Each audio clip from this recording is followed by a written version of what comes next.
Well, hello. I wasn't expecting to see you all here. You caught me unawares. Hi. um, and a huge hello and welcome back. Thank you all so much for hanging out here with us and all week, all weekend, all day. I'm just going to give it a minute to let some more folks pile in so we can hear all about the goodies. I hope you're all excited. I certainly am. Ed is DMing his one shot here. He's just been very kind to allow me to talk a little bit about the raffle giveaway here. So as you know, we're doing a fundraiser deal this week to try and get the computer up and running so I don't have to do this silly setup I have here with Chromebook and Ancient Dell that just stops working every so often. So if you want to take a look at a way you can, if you're in a position to donate, then you can do so directly through the link here. And the second link, the first link in our donate command here is actually a large image that shows you what you get for each tier that you donate at. Hooray. Additionally, you can put in our raffle command here. You can cheer 500 bits, and for each 500 bits you cheer, you get yourself a raffle ticket for the potential of winning today. It is a $25 Wormwood gift card donated by our very own Ed. So all the hype for that. That's amazing. And of course, if we complete a hype train during the stream, then everyone in chat will be entered into a raffle for their chance to win either a choice of a Mad Bird coffee mug or an adventurer's journal from the new merch store that's coming up here. So I'll just throw out in chat again a little bit later, maybe like just in text, the raffle command again, just so everyone that's joined after can see this amazing $25 Wormwood gift card that Ed donated. I think it's a super amazing prize. So thank you very much for that, Ed. Mm-hmm. And your patience with my terribly not concise, long-winded explanation. And I shall turn it over to you, good sir. All right, welcome everyone to Musical Masterpiece, which is a 5th edition D&D one-shot adventure. It's a musically themed heist, and if I can actually have my players introduce themselves, since Dan just took a bite. Do you mind going first, Steph? Sure. I'm Steph, and I am playing Crackers, which is he's a Kinku, level 4 bard. He is wearing, he always has a hood over his head that kind of goes over his eyes and drapes over his beak a bit, connected to a cape that's usually drawn, but you can see, not drawn, but it's usually open. You can see he's wearing very plain clothes with colors like dark blues and blacks and some browns, a bit of white thrown in there. Sometimes he can be found playing a little flute, but he also has a mysterious box to his side on his waist attached to his belt that is connected to these weird kind of things that are around his neck that he sometimes puts on the side of his head. Chris, why don't you tell us about your character? Well, hi, I'm Chris. I'm playing Bruce Armstrong, and right now there'll be an action montage of this guy standing there, his red shirt, short breeches, and low shoes, and he would be doing karate, and he'd be riding horses, he'd be crashing cars, and doing a captain pose on a ship. Yeah, that's what Bruce is in his mind right now as he steps forward. Oh, I love that. What's his walk-up song? It's just some hard, heavy metal rock song. Yeah. Nice. Excellent. All right. How about you, Trisha? So my character is Evie Mirthwood, but everyone would initially know me as Zora Lioncrest. That is my false identity. Nice. I am a cleric, a human cleric. I definitely have this air of leadership, I guess, around me. I come from the Lioncrest family of, I guess you could say, professional thieves. I was, well, I'll just say, I'm kind of like a higher ranking member, so like I'll have,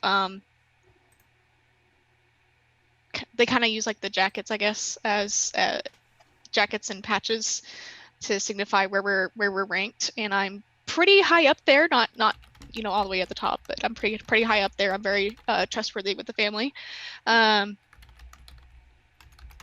Let's see. So I'm gonna have black hair. Gonna have these like piercing steel gray eyes. Just fair skin. Pretty tall. I'm 6 feet tall, unlike me in real life. Nice. And I don't know. I guess I've just got this. I'll leave it at that. I guess. Sure thing. Yeah. Very mysterious. Yes, that's How about you, Dan? that's actually the word I was looking for. Nice. Let's see. My name's Lyra McGuffin, and I'm just a wee folk. I'm a Lightfoot halfling, and an expert thief. I can get you through locked doors, locked safes, you name it. I've got my dusty brown hair that's short and messy, very pale white skin, like so, honey green eyes, and I'm a bit tall for a halfling. I stand at 3'3". But it's my expertise with getting in and out of places and forging documents and such that really sets me apart. All right, so through different means, you guys are all summoned to the R.R. Rittman Cigar Shop. You have been told that you are expecting a job there by, whatever reasons that you would want to get such a job, if it's to help your crime family or just make money. And the cigar shop is a cozy wood-paneled room with gently lit display cases that are filled with fine cigars, tobacco, stacks of cedar boxes, and complimentary long matchsticks. A witty, peppery bite wafts through the air, and there are a pair of deceptively generous leather armchairs that bulwark the lounge from either side. Each are poised to swallow you and your coin purse whole. Along with the smell of tobacco, the wheeze of a pair of bellows of blowing pervade the room, providing ventilation is needed for the space. As part of your invitation, you're told to order a Comte Centenario 25th edition in order to get access to the speakeasy in the back. The trick is, the cigar doesn't exist. Comte only rolls Centenarios once every 100 years, and the brand certainly hasn't been around for 2.5 millennia. The proprietor, Rittman, leads you through a narrow hallway lined with cigar lockers. Crates pick up where the lockers leave off, making the passage tighter still. The hallway ends in a heavy wooden door with a lock. Rittman shoves a long stem bubble pipe under his mustache. He lights a match and draws the smoke through his nose. Exhaling, he coaxes the brimstone haze into a bubble. He pops the bubble and pulls a key out of the smoke. Takes the key and unlocks the door. The second fill libation house starts off with the small security vestibule and a cloakroom. Rittman walks behind the lectern and points to a sign. No weapons, no smoking, speakeasy. And he puts his hand out, gesturing for any weapons. I'll take like a bunch of different weapons out. And, all of them. Could you lift up your pant leg? I'll kind of hop up on one leg and lift it up and pull out of the sock, and then a little loop down there. Another little dagger. All right, there. Spin around, pull my pant legs up. Rittman spins the bow with the key around his finger, and he transforms the bits on the end to match the correct wards and uses it to unlock the second door. There's a hushed music that plays over sending stones that are neatly set into the ornate ceiling tiles. The reclaimed oak bar top is decoupaged with cigar box labels and are dimly lit by the light of alcohol lamps. There's a barkeep. She's dressed in a double cuff fitted shirt that's free of soil and wrinkles. Her suspenders are tucked behind a soft-spoken cummerbund, and she sports a Master Sommelier pin on the left-hand side, exactly 1 inch below the collar point. As she sets up menus, a dark figure gestures from the shadows. What do you do? So what did you say was gesturing from the shadows? A dark figure? A dark figure, yes. As she set up. Mhm. Was it in her direction, or was it in a different, like in another area? Sure, yeah. There's a bar top that's kind of closer towards the front, and then there's some seating, some tables towards the back. Okay. So she was at the bar top, and then the figure was in the back. That's gesturing? right. Okay. Mm-hmm. You'll see a little movement from Liar. Not Liar. What? I'm not playing Dan's character. DD character overload. My mind is melting, guys. I don't know what's happening. You see a little movement from Crackers as his wing kind of, or his hand kind of comes up and just kind of feathers ruffling as he kind of moves around his box. And you hear this, do you see that? But it sounds like it's not coming from his mouth, it's coming from the box. And it sounds almost like a recording, almost taken from maybe a song. So you hear a little bit of music going along with it. Can I try and assess better what this figure is? Sure, yeah. Give me a perception check, please, Dan. Just okay, that is, what's my perception? 14. 14. It is a humanoid, a heavy, like velvet cloak, dark blues, very rich. He's got very slim figures, almost delicate, and he's just sitting there with a whiskey snifter.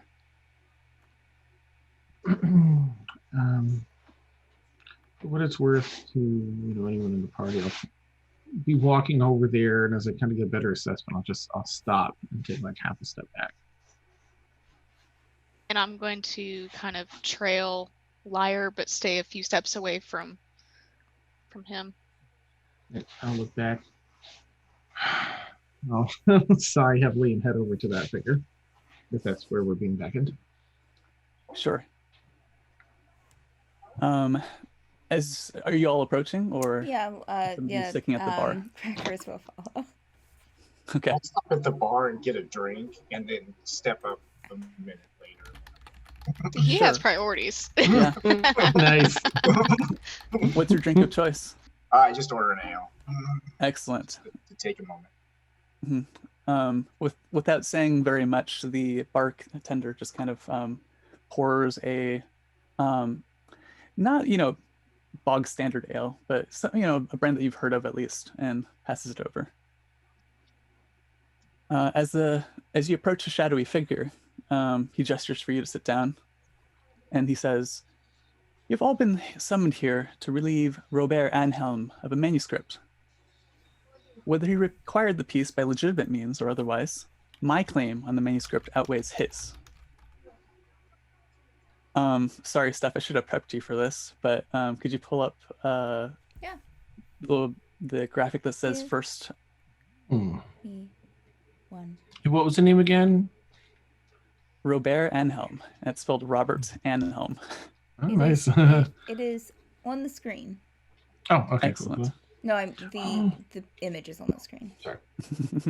So he pulls out a torn piece of sheet music and says, This This is the very first note ever put to paper by Sergei Sergeyevich Ippolitov Ivanov. And Bless you. he gestures to the another piece of paper that he pulls out of his other sleeve. And sorry, Steph. Which would be this one. And these Oh. are the last notes ever penned by Sergei Sergeyevich Ippolitov Ivanov. I mean, I seem like it, but he was a very accomplished virtuoso by the time of his death. He did not produce any works in the final decade of his life, but on his deathbed, he scrawled out the final score, crafted to fit between the very first and last notes that he ever published. This is the manuscript that I need you to bring to me. This is his legacy. I must complete Sergei Sergeyevich's masterwork.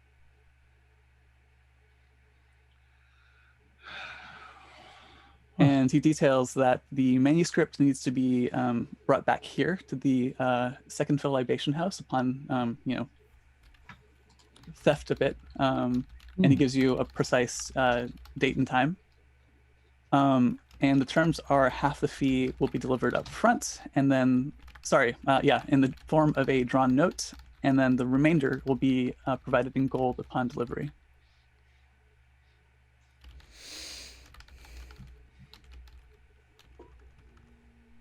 It'll be $500 or dollars. Yay! Gosh. So Dan needs a new PC. No.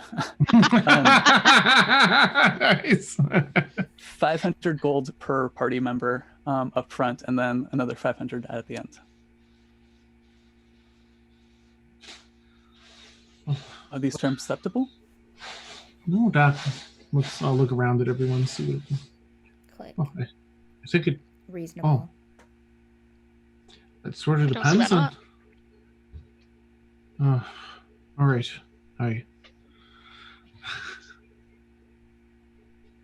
What are your concerns, Liar? Oh, That just is what? your name, right? Aye.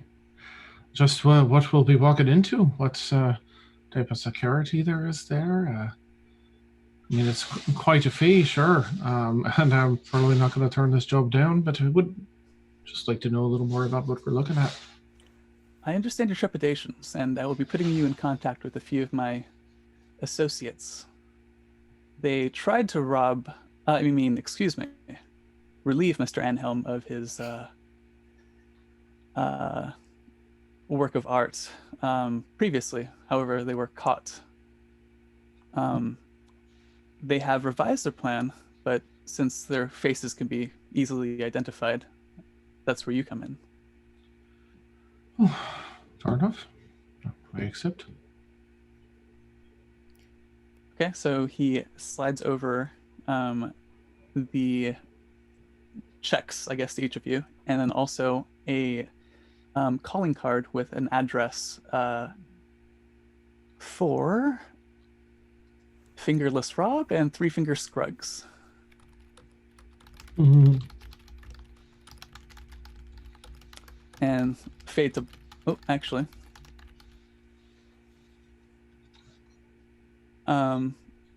Upon your acceptance, he gestures over to the barkeep, who brings over a cart that's expertly stocked with a tower of coupe glasses, and she brings a short ceremonial saber, presenting a bottle of sparkling wine to everyone. You can tell it's of excellent vintage. She holds the bottle by the punt over the tower, holds the group's gaze for a practiced second, and in the blink of an eye, her arm extends. The saber, having slid up the neck, cleanly removes the cork in a single stroke, and golden foam issues from the bottle into the glasses. And she passes out a glass to each of you. Oh, all right. Oh, look around. Wait.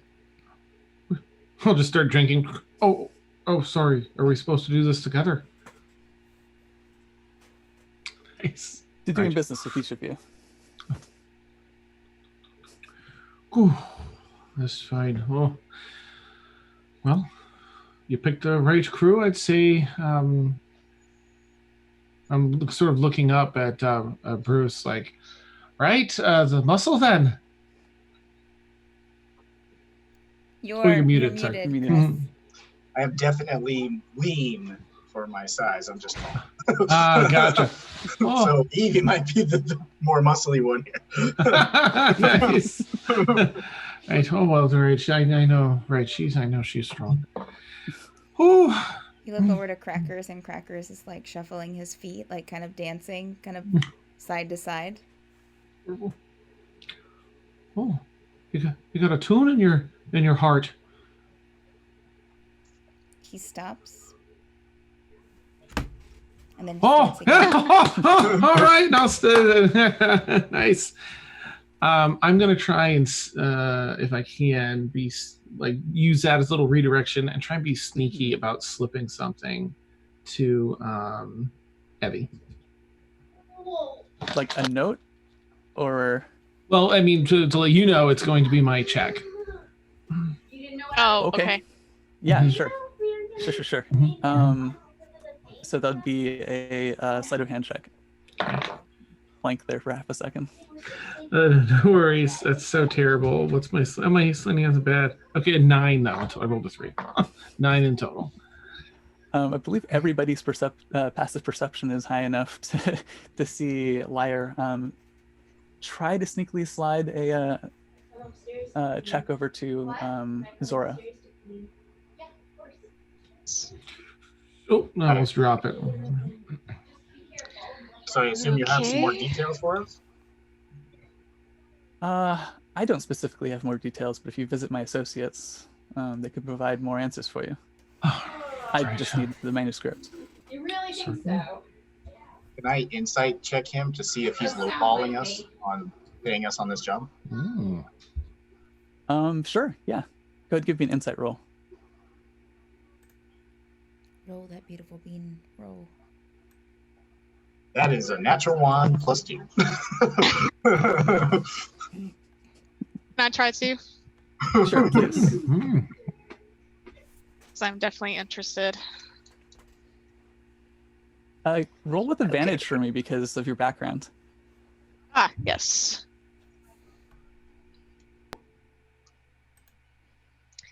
Okay.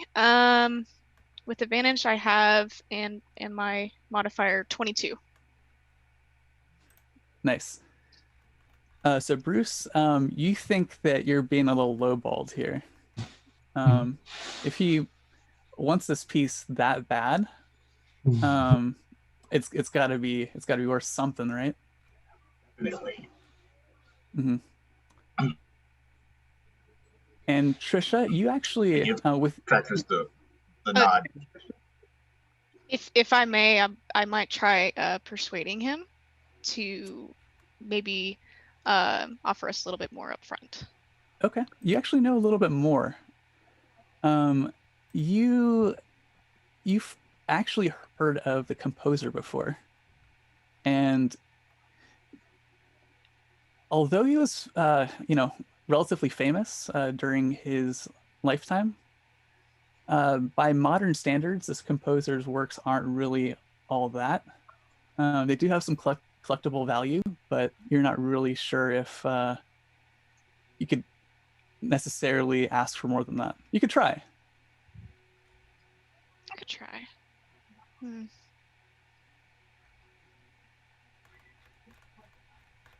So Evie's gonna kind of sit there, kind of lost in thought as she's thinking about things, and then she just kind of goes back to sitting at it like a high posture and just goes back to her drink. So she ponders it for a little bit, and then she just decides to let it go. Sounds good.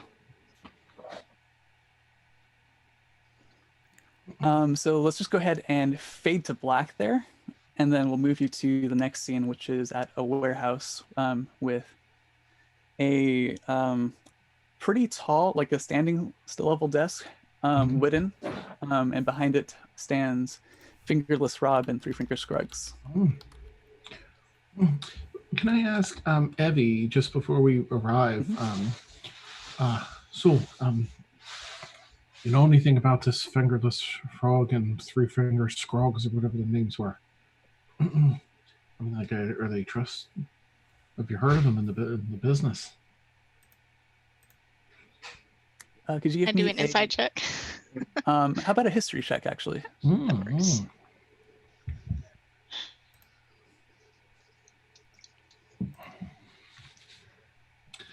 Ooh, 9. 9. You've only heard of Three Finger Scruggs. He used to be a fence until he got caught. Oh, I've only heard about Three Finger Scruggs before. I'm not sure. All right. Well, I'll trust in your instinct then. We don't want to mess up our job. I I mean, think you're at I a little don't. bit more risk of that than I am. I'll kind of bow, nod a little bit. All right. And shake my head off and head in. As you guys open the door, Fingerless Rob waves you in. Come on! I don't have all day. Crackers kind of comically scurries his feet. And I make you sure can- to stay behind Lyre. And I'll close the door behind us. Nice, good call.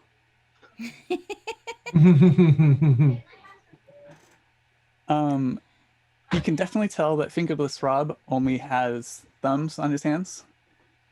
And before you actually left the speakeasy, you were told that it was mentioned to you that he was motivated to help the party because he wants to finish the job that he started, and he wants to make the loss of his fingers worth it. Damn. Okay. Oof. All right. That's sweet. So, you all Oh, you all know why we're here. We need to lift this manuscript from Robert Anhelm. Fortunately, he is hosting a concert of sorts at his estate.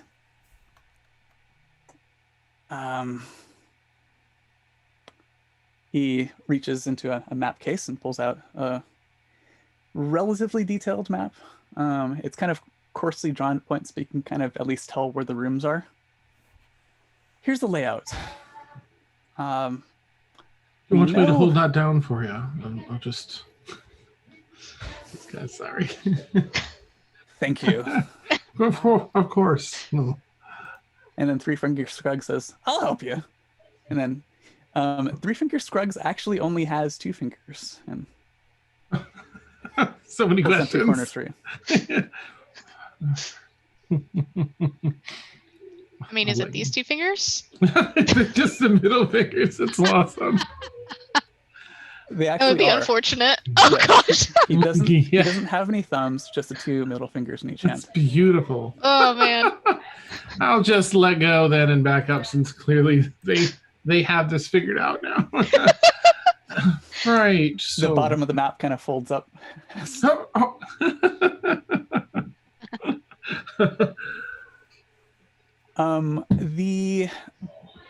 He goes over the location with you really quick. The manuscript is held in a private gallery on the top floor. The one thing they know about the private gallery is that there is an anti-magic field cast over the room. Above the, let's see, in the back of the house, there is a performance hall of sorts, and it is designed in such a way where there is a glass ceiling that extends overhead. Only the best for Anhelm, of course. There is a dining area and a main bar on the bottom story. And from that, there is a dumbwaiter that goes to the drawing room on the second floor. The drawing room is connected by a hallway, and that goes to the private gallery. Another main entry point that he mentions is that there's a wine cellar with an outdoor bulkhead, and that might be a way to get in. So there's a dumbwaiter down in the bar on the bottom floor that goes up to the which room again? I'll try and pull the map back to look. The drawing room. Crackers will comically. Drawing room, help you. right? Oh, thank you. I'll give it Sorry, a what was nod that stuff? to Crackers. I said Crackers was comically trying to help him, like open the, get with the map. Right, okay, and then from here the drawing room goes to which room? It's connected to the This hallway that goes to the front of the viewing room. front of the viewing room. Thank you. Is I just room typically guarded?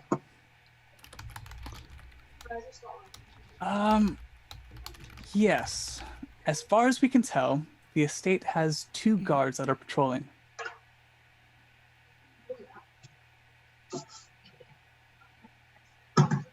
right. Sounds like a And- plan.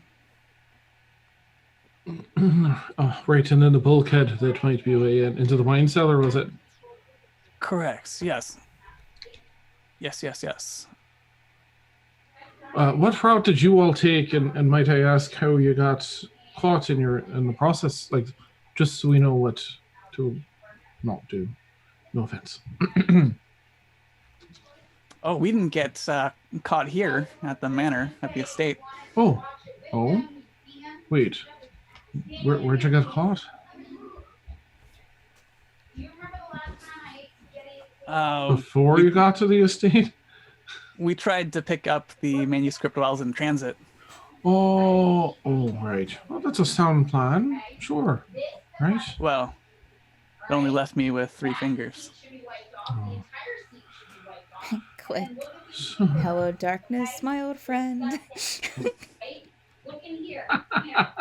Amazing. Right. All right. He also mentions that, gosh, where's it in my notes? Oh, here we go. There's a budget for the heist. There's enough money to buy one of these following items to help you in the heist. You can get forged tickets to the event with the appropriate attire. You can get clothes matching the orchestra. You can get clothes matching the servers. You can all get a piece of jewelry of sending, kind of like an earwig. Or you can splurge and get an airship rental. Oh. Listen. Oh. I'll look up at Bruce. Well, that would be grand, but it might draw a bit too much attention. I think. Yeah. We fly over the top. Right. Infiltrate through the glass ceiling. Right. I mean, he's definitely thinking like the muscle of the group. Right. A very direct route indeed, but perhaps loud. What do you say all right, so wait, you gents don't have the forged tickets here, do you? That's something we'd have to go buy in the way, because I might be able to look at the forgery and make a forgery of the forgery. Are you planning on hiring more people? No, I can do it. And if he fails to, then I can too. Oh. I think spending money would probably be best to have that jewelry. Communication's key, right? No. Look Okay, over fair at Crackers. Yeah, if you two want to decide who wants to do a forgery of the ticket, he'll produce a example of the ticket. Oh, nice. I guess we'll discuss whatever the real life equivalent to modifiers are. Actually, let me make sure that you'd have it'd be a performance check. Okay. Oh yeah, no. Why don't you take this one, Evie? I've got the skill, but I can't say I'm brilliant with it. And then you could take that with advantage because you're being helped by Liar. Oh, nice. Okay. I've got your back. See, I'm very useful. Good to keep around. Right? Just. I'm still making my judgment. Right. You said performance, right? Performance, yeah. With advantage, that's a 14. Not bad. It's definitely a passable replica, and with the correct sleight of hand when you're presenting them, this should definitely work. I can What definitely do fine that. work, Evie. Oh. So what did you want to blow the budget on? The jewelry? I think so. I'm fine with that. Okay, so you all get to pick what type of jewelry that's going to be. It could be a bangle, an earring, a ring. Very bracelets, like a fairly gaudy gold bracelet that would fit on my little wrist. Oh, that. Yeah, that. Oh, some fine gold. All right. Anyone else, or are you all going to go with the bracelet? I'll take a hoop earring. Nice. Okay. Nice. I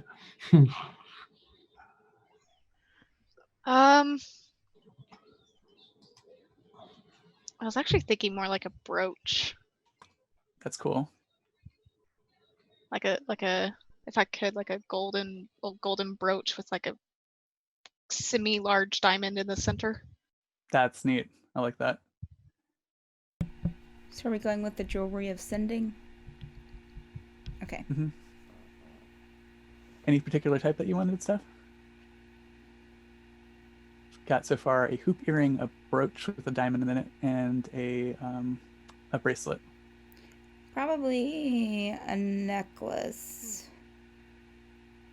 Very cool. Evie and I, well, mostly Evie, forged invitations for all of us too. Great. Lots of forgeries. When they're asking Crackers what kind of jewelry, they're going to shift around in their box a bit more, press, hear a click, and diamonds are a girl's best friend. Line starts playing. Amen. Okay, now, how are you planning on getting in and getting out? Well, you did mention the cellar. We can walk right in the front door. It's just what we do inside that changes. Mm-hmm. Getting out is the difference. That's true. And did you think you could just walk in with, clothes like that? No, definitely not.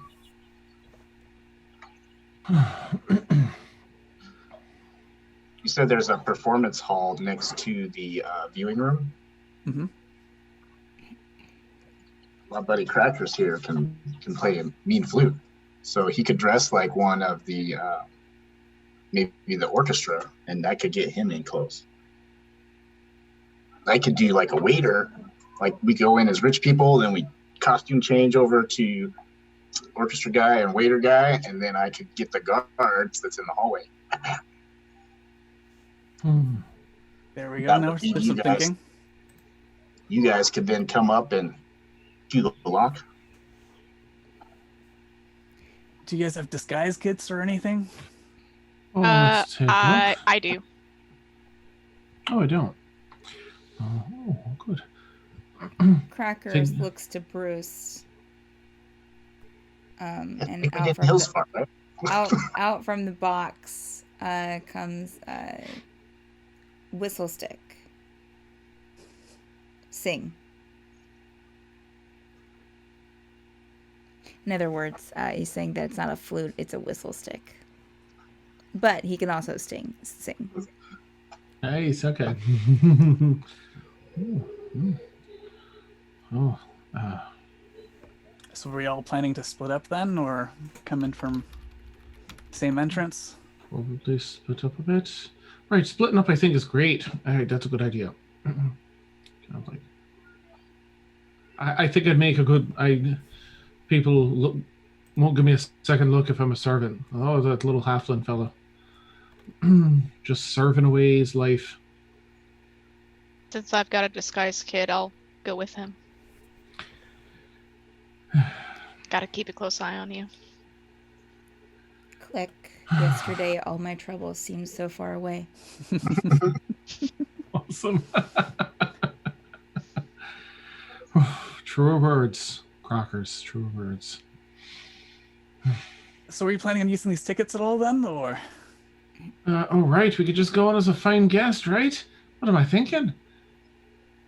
Well, I think, right, Eva, you couldn't be anything but a prestigious guest. So I guess maybe I'll go as your +1, right? How's that sound? Let's stick together. So let me get this straight. So the two of us would go in as guests. All right. So you'd be my +1, and then the other two would be Crackers would go in as orchestra, and Right. Bruce, what are you doing? I'm a waiter. You're a waiter. Right. Huh? Oh, Pretty burly waiter. right. Or, brilliant light bulb here. Right. What if you are super famous and attending and requested a viewing of the manuscript during the event? That could also work too. Mm. That's a pretty ingenious idea. So, As could I we grab a put- swig. Nice. Could we put together such a thing, though?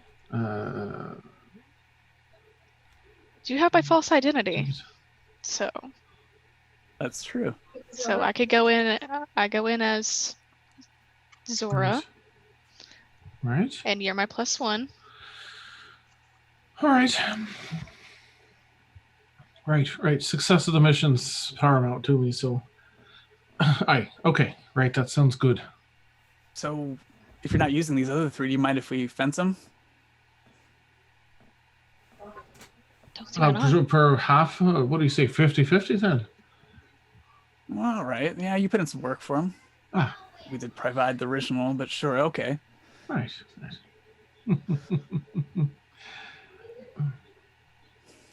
All right. So we'll have a kind of like a montage scene where you guys get all the necessary equipment. Look at this different Squirrel. colors. We're gonna need you a carriage. We're gonna need costumes for everybody. Oh, Awesome. Liar and I definitely need our royal, well, not royal, but rich, wealthy attire. Of course. Little halfling I have, tux. like I said, I do have a disguise kit. So Oh, nice. Oh, can you make it fine? A nice crisp white with the black accents there. And I'll describe something that's, or whatever you think is snappy. Or tux, halfling tux. okay. R-E-S-P-E-C-T.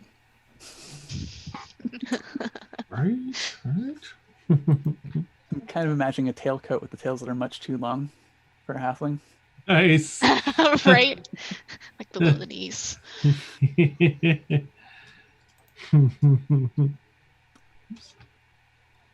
All right. So for Evie and Liar, you'll be taking a carriage, I'm assuming. Yes.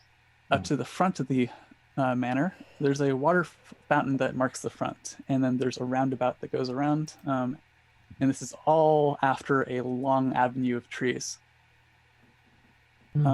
As you walk up, you see that there's only a few people, that are ahead of you in line, and eventually you're greeted by someone taking tickets. Tickets, please.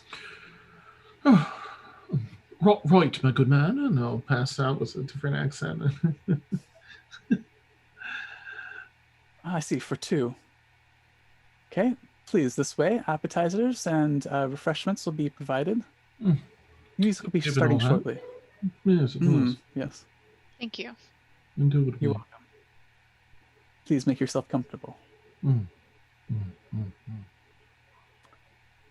So we just kind of walk in, and I'm gonna slightly veer over to the appetizers, grab a few, and make sure that Liar's still within my sight. Sounds good. Actually, yeah, go ahead, Dan. Sorry, I was just going to ask what time of day it is, just to make sure I have it in my head right. Early afternoon, say 2 p.m. Okay, nice. Okay, sorry. Evie, go ahead and give me a perception check as you're kind of mingling.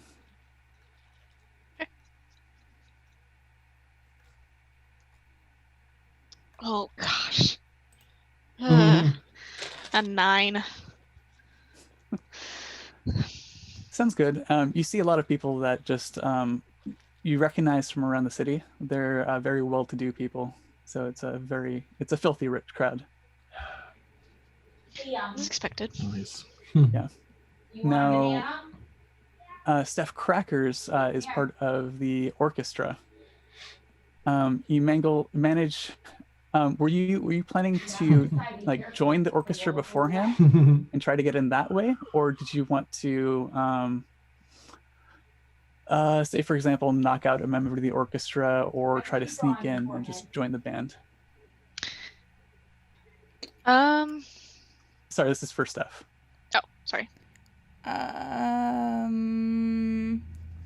Crackers would probably go the route of trying to join the orchestra beforehand, like just try to slip in with, through all the hullabaloo. Yeah, to try and get like lost in the orchestra crowd. For sure. Go ahead and give me a performance check to see how your audition went. That is It's gonna go great, guys. 9 total. 9 total. It kind of puts you towards the back, but It's fine. Right now, I have my whistle stick out. Bye. nice.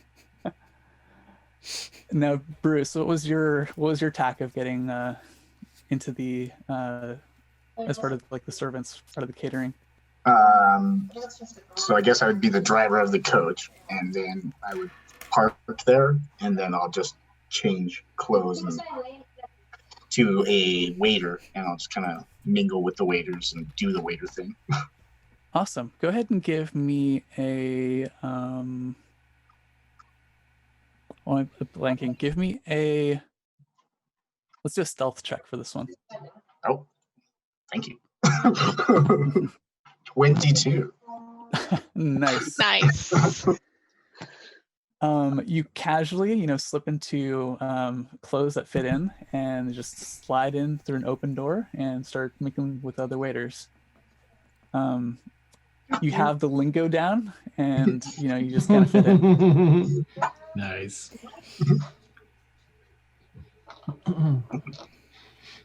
Okay. At this point, a very well-dressed man starts walking down the. It's like a grand staircase that comes from the second story down to the bottom floor. And he says, "Welcome, guests. We'll be starting in a minute. We'll have the orchestra warm up the main act. We have a very special guest performing today. But please enjoy yourselves." And you can tell, just by the way that he commands the room, this is Robert Anhelm.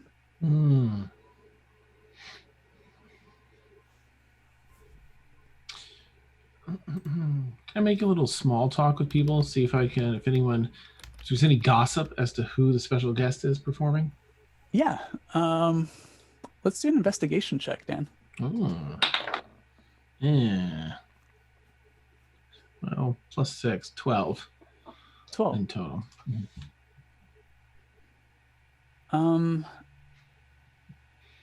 Yeah, a few of the guests do have a little bit of information. They know that Robert Anhelm is a collector of sorts, and he's very interested in unique pieces of music and instruments. But it's rumored that the guest is Maxim Sergeyevich. Okay. Oh, Maxim Sergeyevich? You don't say. Good old Robert always having those connections, eh? Yes, we're in for quite a treat tonight. Indeed. Well, You take care. I'm sure I'll see you around on the floor. Just You as well.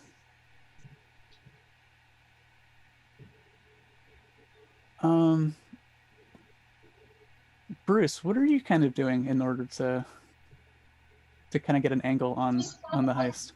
So I'm looking for those two guards kind of positioned to kind of block off any hallways or anything like that.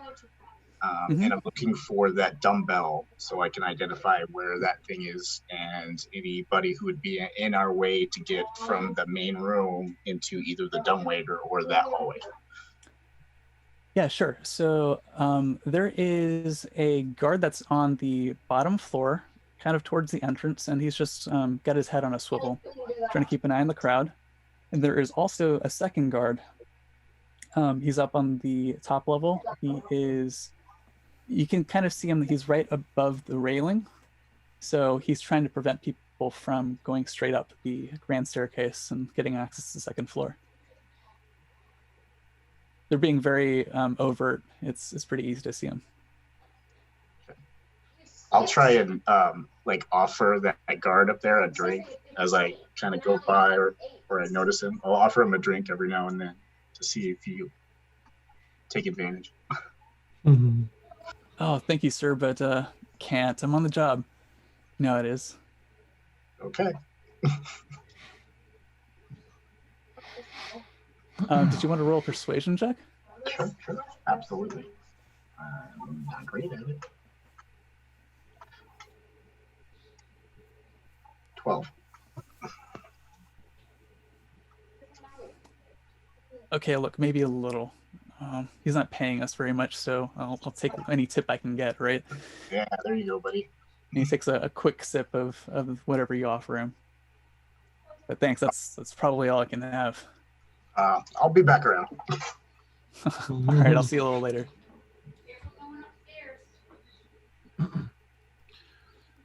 Steph, what's Crackers doing as the band's getting ready, the orchestra's getting ready?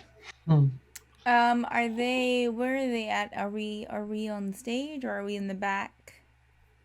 So you're in a pretty large performance hall, for a private residence.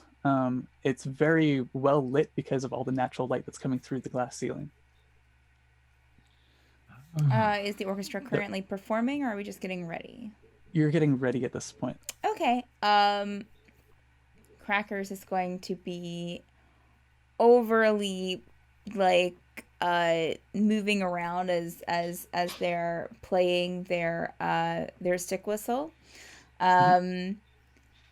But as he's doing that, he's going to kind of keep an eye out on the other players as they're getting their instruments ready and practicing or whatever, to see if he recognizes, he'll kind of play the whistle stick and walk around the room, kind of around everyone, like he's practicing and just kind of stretching, and as he's doing that, he'll kind of look over at what people are doing to see if he can see anything that resembles the manuscript that was described. Sure.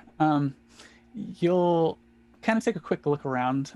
Nothing down here, but you will remember, however, that the manuscript is said to be upstairs. Oh, okay. In a viewing gallery. Okay.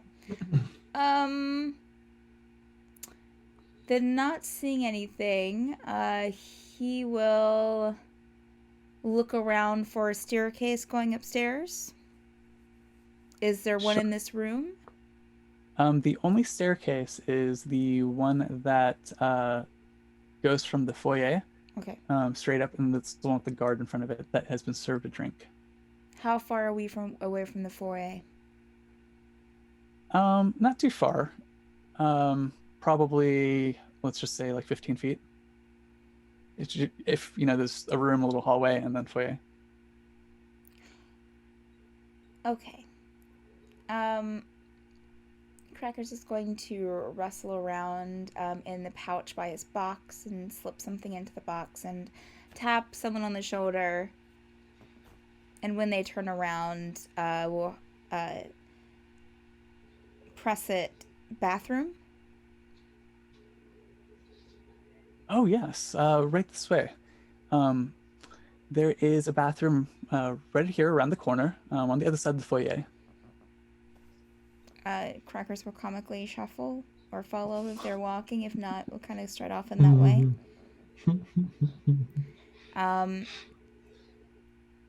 Once I get to the door, is the person that directed me there still there, or have they walked away, or do they just show me like where I need to go?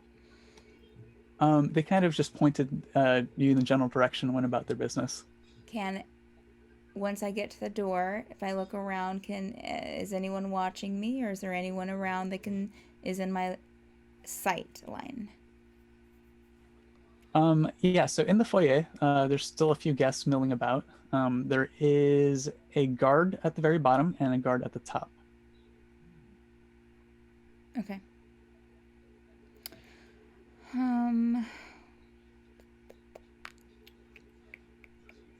You'll remember in the briefing that there is a dumbwaiter over by the kitchen area that leads from the bar / kitchen up into the drawing room area. Which is on the second floor. Am I around, would I know from looking at the map earlier if I'm around the kitchen area? Yes, so the restroom would actually be pretty close to the kitchen. Okay, we're just going to, as Crackers is kind of walking towards the door, we'll stop, get all that information, remember about the kitchen, and then just kind of like comically shuffle over to the kitchen area to see if and kind of peek in to see if there's anyone in the kitchen currently. Yeah, there's a lot of hubbub in the kitchen. They've got the first few appetizers out, but there's a lot of petit fours still to make. And someone yells at you for being in the way.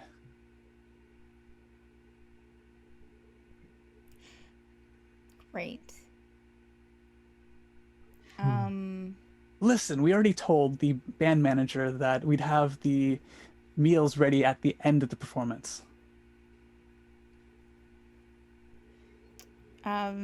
Crackers will go back around, just kind of go out of line of sight from anyone in the kitchen.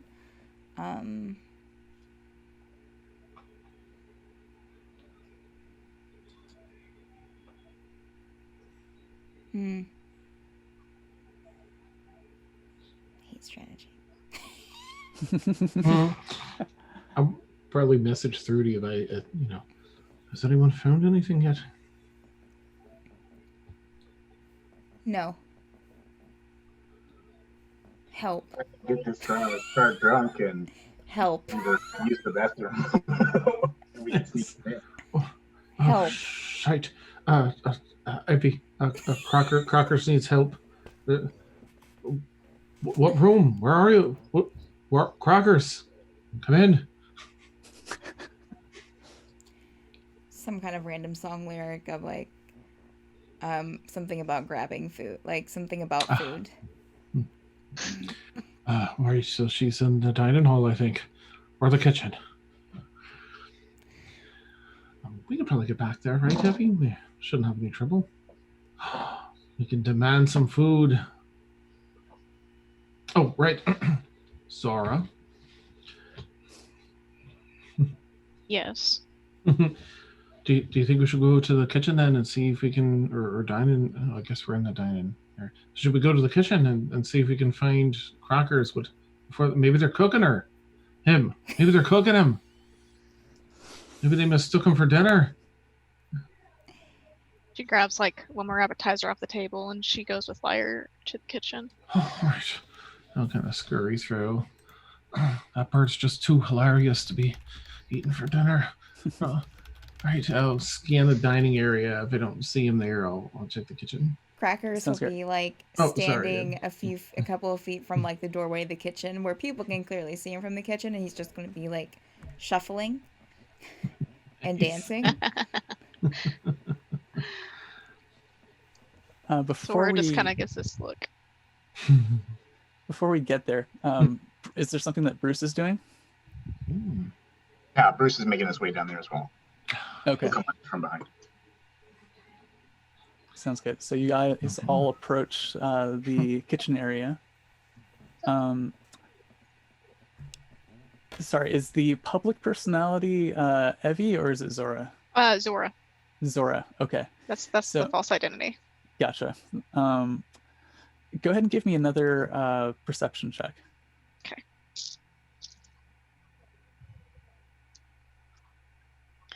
Ooh. So +4 is math. 23. Mm-hmm.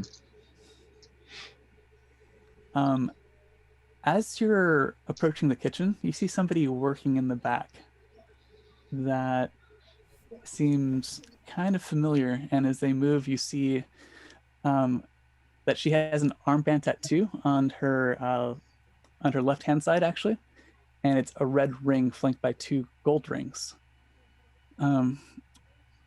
You know only one person with this tattoo, and that's Coral. She's also a high-ranking member of the is it the Thieves Guild or family that you're part of? Shit, what is she doing here? Do you say that loud enough for Lyra to hear? Or is that just under your breath? For Lyra to hear, yeah. Oh no. There's more? What's going on? Who is this? What was her name again? Coral? Coral, yeah. I'm scanning around like, oh.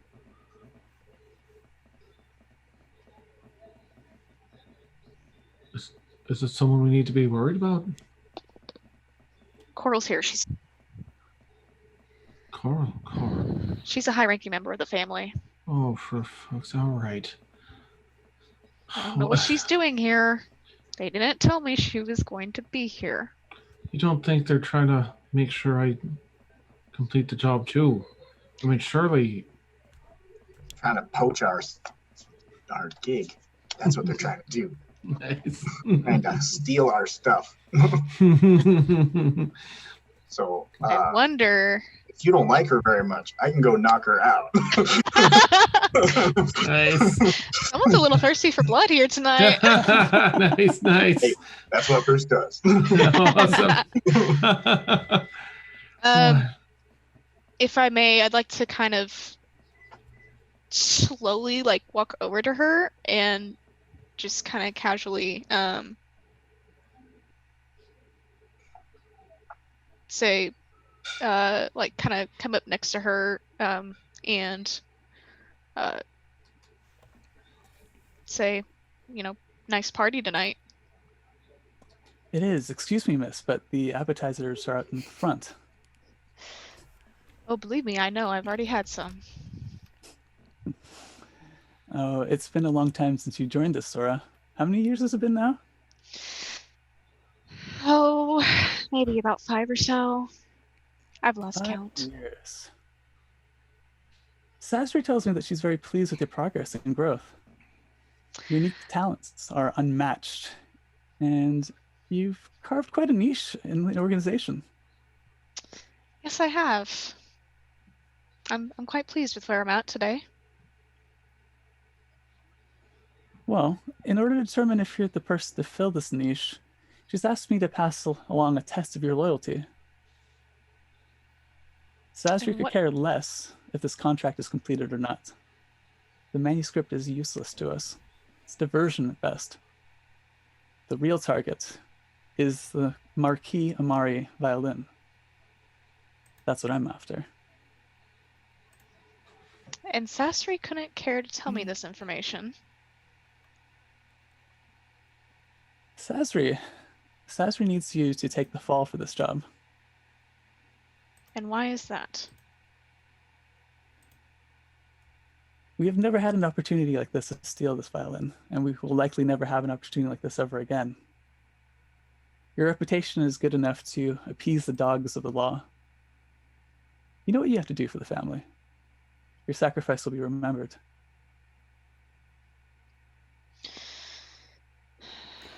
She just kind of sighs for a little bit and trying to take in. And then she turns to Coral. I'll remember your involvement in this. Just know that. Yes, the next set of appetizers will be out shortly. So she kind of, I wouldn't say totally bows her head, but like slightly bows her head, and she'll kind of walk out of the kitchen. You should make a scene first. Mhm. I'll say into things. I mean, I could. Let's see. I'll get Lear Would- into the Fire. dumbwaiter to see. Would it be do you think it'd be I'll take y'all's input on this, kind of like smash down a few plates on my way out. Sure. Okay. Right. Oh, was that Can you, I, Crackers? Ed, Mhm. does Crackers see any flames in the, maybe not the kitchen, but in the other area, whatever this space is that's outside the kitchen that Crackers is currently standing in? Any candle or? Sure, yeah. There'd be a couple of chandeliers on some tables, some side tables.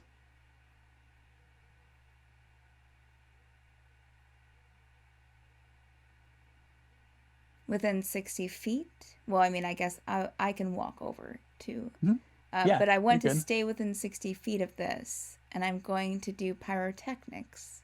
Oh boy. And I'm going to create some.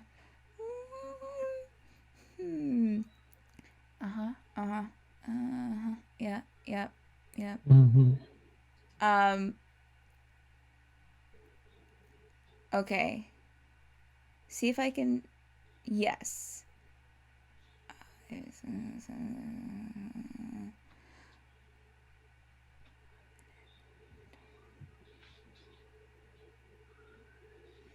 I'm going to, because there are people milling about in this room, correct? Mhm. I want to try to target something that's a flame that's 20 feet away from the kitchen door. You know what? Okay. No. We'll say 10 feet. How big was the kitchen area The kitchen area is from what I saw? yeah, it's 15 feet by 25 feet. Okay. I'm going to That looks stuff. Yikes. 15. Nice. So see if I can find a flame around 10 to 15 feet away from the kitchen door. Mhm. If I can, then I will do. I don't know. Oh, which one do I want to do? You know what? Yes.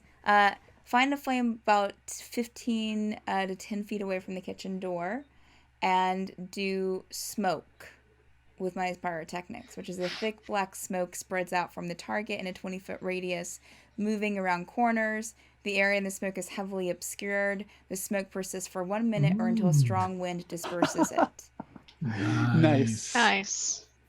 You hear for somebody calling for a fire in the kitchen, and there's just Fire. a huge Fire. Yeah, I'm out Crackers of there at also. this point, right? yes. You Okay. smashed the plates and then walked out. Okay. Making sure. Nice. Can't hurt this pretty face. Fire. Lyra probably have tried to scan the kitchen before Evie went off to talk, before Zora went off to talk to that other individual. I'm looking for that dumbwaiter. You find a mirror and you see the dumbbell. Yes, Just kidding. it's me. Believe it or not, it was me. So yes, the dumbwaiter is actually in the area between the kitchen and the bar. So it's actually kind of easy to get to. Okay. Oh, there's smoke. Careful, everyone. Crackers will go. We'll step into the kitchen, and if anyone's left in there that's not this group, fire. Yeah, everybody's trying to run out, trying to grab buckets of water and stuff like that, just trying to get this under control. I know where the dumbwaiter is. We can make our way. I'll sneeze if you get obscured in smoke. I'll just sneeze and be like achoo like that, so you'll know it's me. Follow the voice and they achoo. That's me. You hear Anhelm just dashing around outside, saying, "This is a disaster! Quick, start the music! Start the music! I don't care if he's ready or not. Get the orchestra going at least." And then you can hear some classical music start playing in the background. Nice.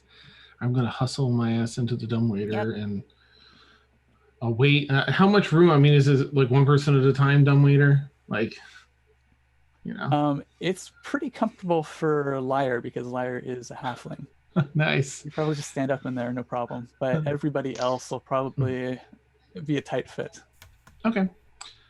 See you all in a minute. Whee! I'm gonna scooch up and then I'll zip it back down with a pulley. Give me a stealth check with advantage because the smoke billowing it up. Okay. Ooh, juicy and terrible. Thank goodness I have advantage. All right, let's Actually, see. can I get that check from everybody if you're all going up? Okay.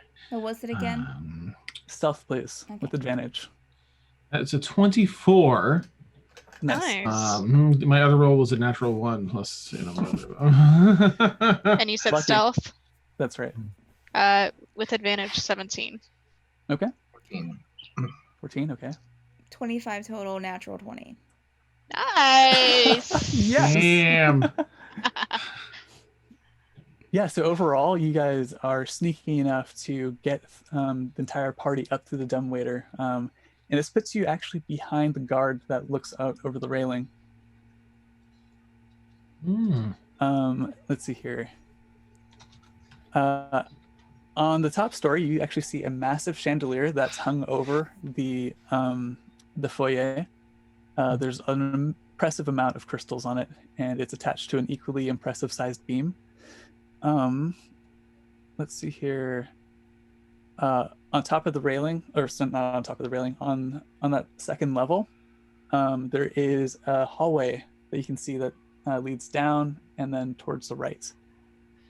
Do I recognize either of these from the map? I'm looking for the hallway that goes to the front of the viewing room from here, I think. No, I'm sorry. This is the drawing room, right? My bad. This goes up to the drawing room. Okay. So then, yeah, I'll take a peek and see if I can get my bearings, I guess, unless that person's in the way. No, if you're quiet enough, well, with your rolls, those were some freaking amazing rolls. Nice. You're quiet enough and stealthy enough where the person at the top doesn't notice you at all. Let's see. You'll notice that this hallway is lined with paintings, and there are fluted decorative pedestals that rest against the walls about every 10 feet or so. Dan, do you want to give me a perception check or something like that? Sure. All right, that's 16 plus 3, 19. Oh, easy. You will notice that every single one of these paintings is a cheap mass-produced canvas. Yeah. I have this. Did you notice, Lyre? Whoa, that's Oh, here's your one chance, right. Fancy. Nice. That's awesome. Oh, so right, it's just these paintings here. Well, they're just cheap mass-produced canvas, or they're not originals or nothing. And you find it to be kind of weird because this guy is known to be a collector, and the fact that he would have these cheap paintings kind of throws up a red flag. Right, that makes me a bit nervous. Like maybe he's spending out more than he's taking in or something, and a lot of this is for show. With that Maybe high roll, he's a fake. Right, Bruce. With that high roll, you also see that there are nameplates underneath each of the paintings, or to the side of them. On the very first one, on the left-hand side, you see that there are scratches kind of radiating in swivels from the first nameplate. Oh shit! I think there's some other foxes in the hen house. I think there might be someone else here stealing some goods. see this, and I'll point it out to Zora, since you at least I know you'll know. The nameplate says the Tower of Vanity, oil, circa 1337. Oh, huh. I'm kind of thinking to myself, I wonder if that was coral. Right. With the earring. So, are we all right though? I'm worried that another member of the family's here. Are they like? Are they? Do I have to worry about them too, on top of you? Let me worry about coral. You concentrate on the job. That is your mission.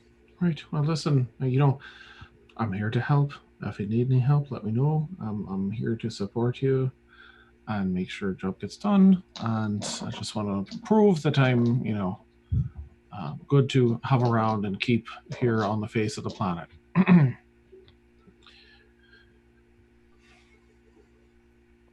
Good sir. So, turn to Crackers and Bruce, if you're both there. All right. So I think this whole, I don't know what to make of these paintings, but I think that the hallway leads down to the viewing room. But I don't know if there's traps. If someone's been in here already, I'll check for traps. Trap? Oh, right. I have to be careful. Valuables are often guarded by traps. Now, if are there any other people in the hallway, guards or otherwise, that I'd see between us and the door to the viewing room? No, you don't see any I'll guards just check at the for moment. traps then as we go. Before Lyre steps away, Crackers will put a hand on Lyre's shoulder, and you're inspired, and you get bardic inspiration. Oh, I do feel a bit inspired, right? It's a good day. Halfway through the job, all right, and I'll look up at Zora again. See, things are going well. Oh, all right. Yeah, go ahead and give me a investigation or investigation check. 13 plus 6. Ooh, 19. Nice. That was with the inspiration? No, I didn't. Okay. I'm going to hang on to that just in case. Nice. Yes, you can tell that the floor tiles are pressure sensitive, and you have a hunch that that nameplate that you saw earlier, that looks a little loose. The nail that's holding it up is not on there really tight. Right. Who do I want to ask to do that? I'll just step back over because I'm worried about my life.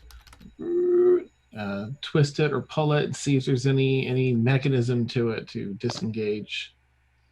Yeah, as you twist it, you see that there's actually a brass keyhole underneath. Oh, fuck. Right, so listen, there's traps. These tiles are pressure sensitive, so we can't walk across them. But there's a brass keyhole. Does it look like since I have thieves' tools, does this look like something I could attempt to finagle without having the actual key? You can give it a shot, yeah. Bruce, you'll also notice that there are these small columns that are set about every 10 feet on the edges of the walls. So there might be other ways of getting across. Yeah. All right. What should I roll for that? Just like the thieves' tools check? Yeah, give me a sleight of hand. I'm assuming you have. I do. It's only a Okay. 12, so in total. Okay. Oh, now I use my inspiration. Nice. Okay. Which I think is a D6, right? Level 4, so I think that's a D6. All right, what was it? It was 6 plus D6 plus 6! 18. Nice. Nice. So you take out your freaky. lockpick set. Mhm. You've got your torsion bar and your lockpicks, and tweaking there for a little bit. You feel the pins move, and then with a quick twist and a click, you can feel the mechanism unset. Ah, we've got it. All right, should be safe now. Oh. By Jones, he's got it.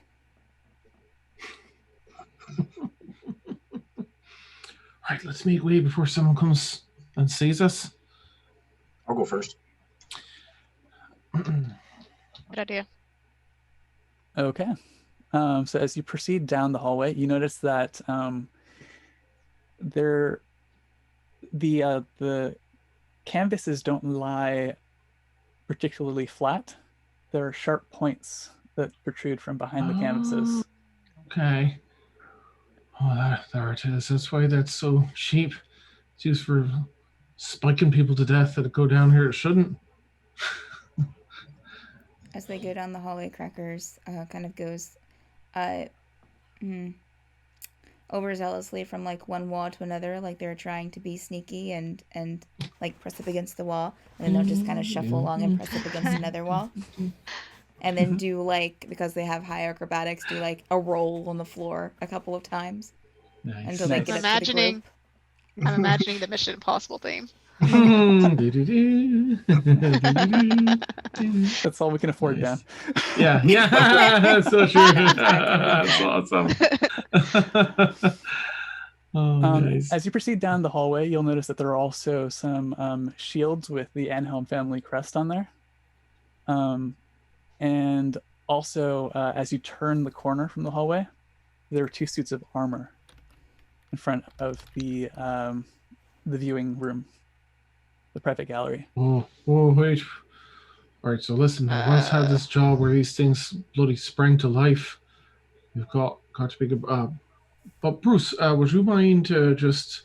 I think that if anyone's best suited, for facing off against the surprise, I mean, I'll take a look. But would you mind standing with me? Sure. Yeah, absolutely. Got it. I feel much safer for it, sir. Thank you. Can I put my hands on both of them if I reach out? Sure. Yeah, with your wingspan, I think you can. Nice. Yeah, I'll check them. See if they're. I guess. Is this something I already would have checked with for traps, or is this something like a fresh area? This is a fresh area. You would have to. Are you checking for traps, or are you checking to see if they're animated armor? I'll probably check and see if they're animated first. Okay, go ahead and give me an Arcana check. Oh. No, it's a natural one. I don't think I even have a good modifier in it, so nope. Yeah, you have no idea. Could be, couldn't be. Oh, could go either way. I'll just carefully check this door for traps then. If I may. Yeah, sure. Go ahead and give me an investigation check. Hey, that's probably gonna be really good. That's a 19 plus. It's a 25. 25. Nice. The door itself is not trapped, but it is locked. Oh, okay. Well, I'll get to work. Okay, give me another sleight of hand check there. Hey, man, this dice loves rolling a 6. All right, sleight of hand. That's a 12. 12. No good. Unfortunately, it just takes a little bit too long, and you lose all the pins. And You do have Bardic Inspiration too. Oh, I used it on okay. the safety thing. Yeah. Oh, I don't know. Sorry.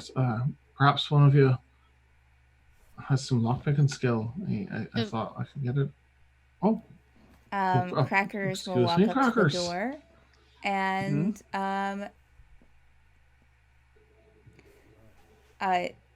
says, well, the box says knock knock, and you'll cast knock.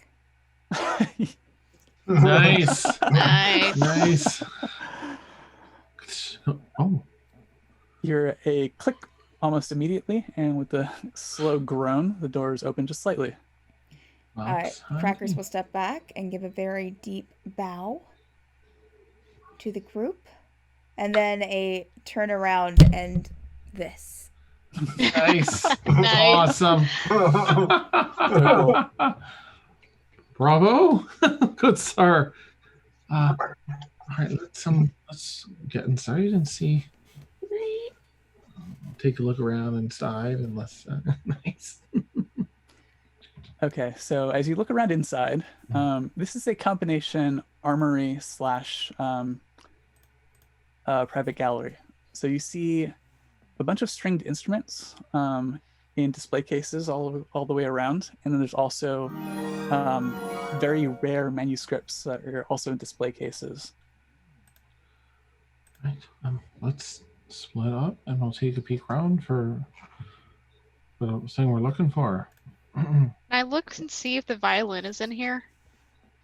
Sure. So you're looking for the Marquis Amari. Give me an investigation check. Oh boy. Hmm. 16. 16. As you go down the row of display cases, you see, some different types of violins from different manufacturers, some different luthiers, different makes and years. But finally, you set your eyes on what seems to be the crown jewel of the collection. It is a violin with a brilliant back. It's almost as if the wood grain is like flames that are dancing off of the back of the violin. The scroll work is impeccable, and it's of the highest craftsmanship. This has got to be it. So we beat Coral here. Zora, the manuscripts are the manuscripts. We're looking for things over here. We don't over here. I'll point to the other cases. I'll close and keep an eye on the door. Nice. Thank you, Rose. Liar, you and Crackers look for the manuscript. I've got to work on something over here. Oh, look. I know you messed up, but listen, I trust you. You can do this. I know I can do this, but you're also. I'd much rather. I don't want anything to happen to you because, of course, you're such a lovely individual. But also, I really don't want to face Sasri there without you there as well. Look, I can help you. What's going on? You're looking to heist something else over here, then? It's what Coral was after. Oh, and I don't recognize. Didn't recognize her, but. She's from the family. Oh. She's high ranking like I am.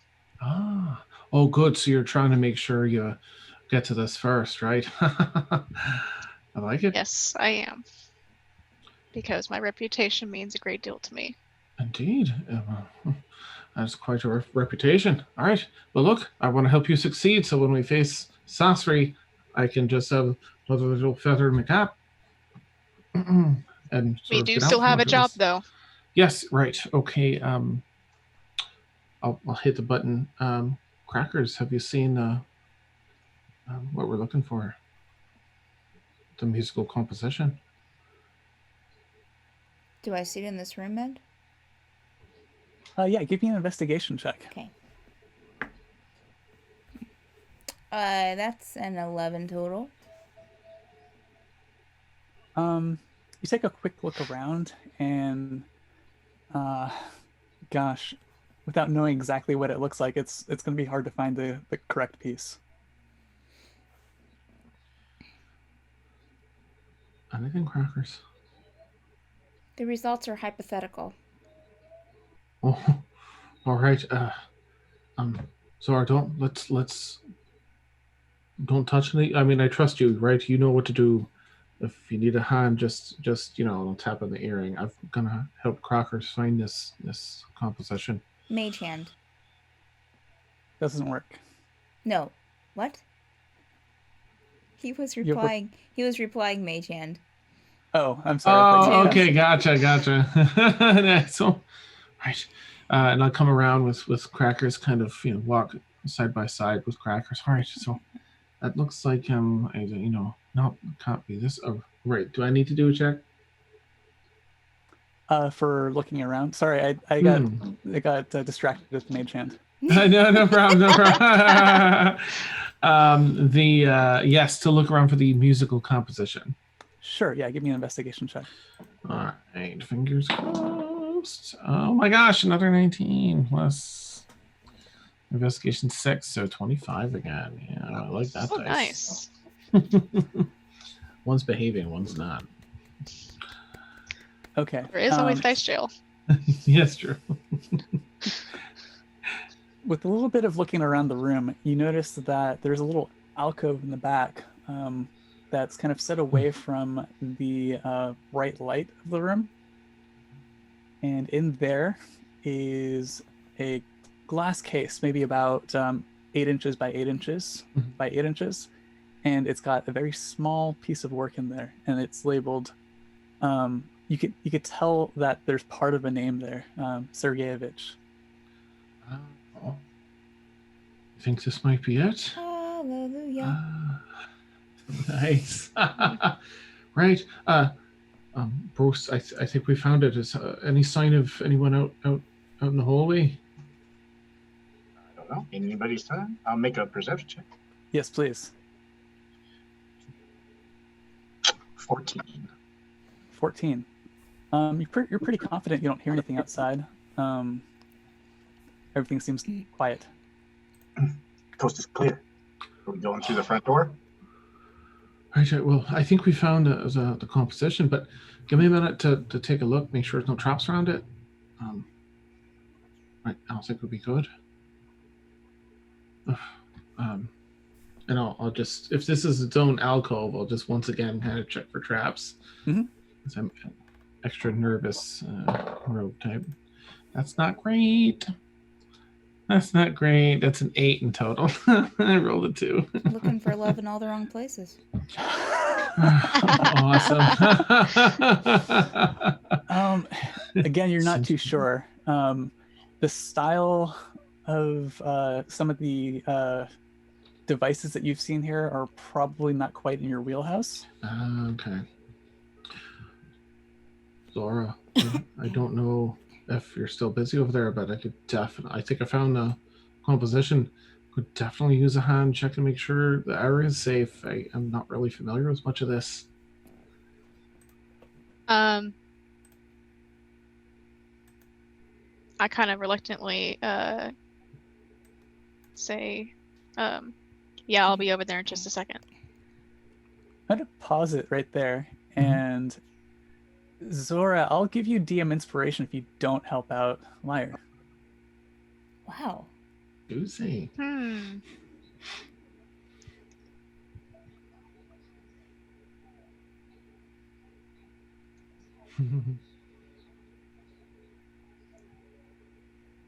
am very intrigued by the violin. I'll wait a few minutes and see you just still over there. All right. All right, she's not coming. Like a leaf in the wind? Let's hope not. Yeah, but yes. Well, right, no time like the present. Let's take a peek. And I'll as cautiously as I can, step up to the case, like into the alcove to better read the plaque and stuff.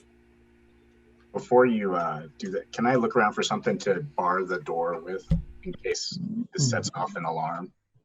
Sure, yeah. You'll notice that this is an armory as well. It's just a mix of the Anhelm's like different things that he collects. So you can find a pretty massive polearm that you can kind of slip across the door pretty easily. Nice. What about any kind of rope or anything that we could go up with? Ooh, interesting. Did you happen to get like an explorer's pack as part of your build? I do have that, so I didn't know if I was bringing that in, but if I got it on me, I will take it. Awesome. All right, that's all. Did you want to do any preparation then, Chris? No, I'm just kind of looking for the shortest route up to the roof, so I can, if we have to escape, that's probably our best exit. Because you said there's a skylight, right? The skylight is in the performance area, so it's not in the manuscript room. Oh, But okay. there is a window that you can kind of like bust out, and then maybe with some finagling, you can get on the roof from there.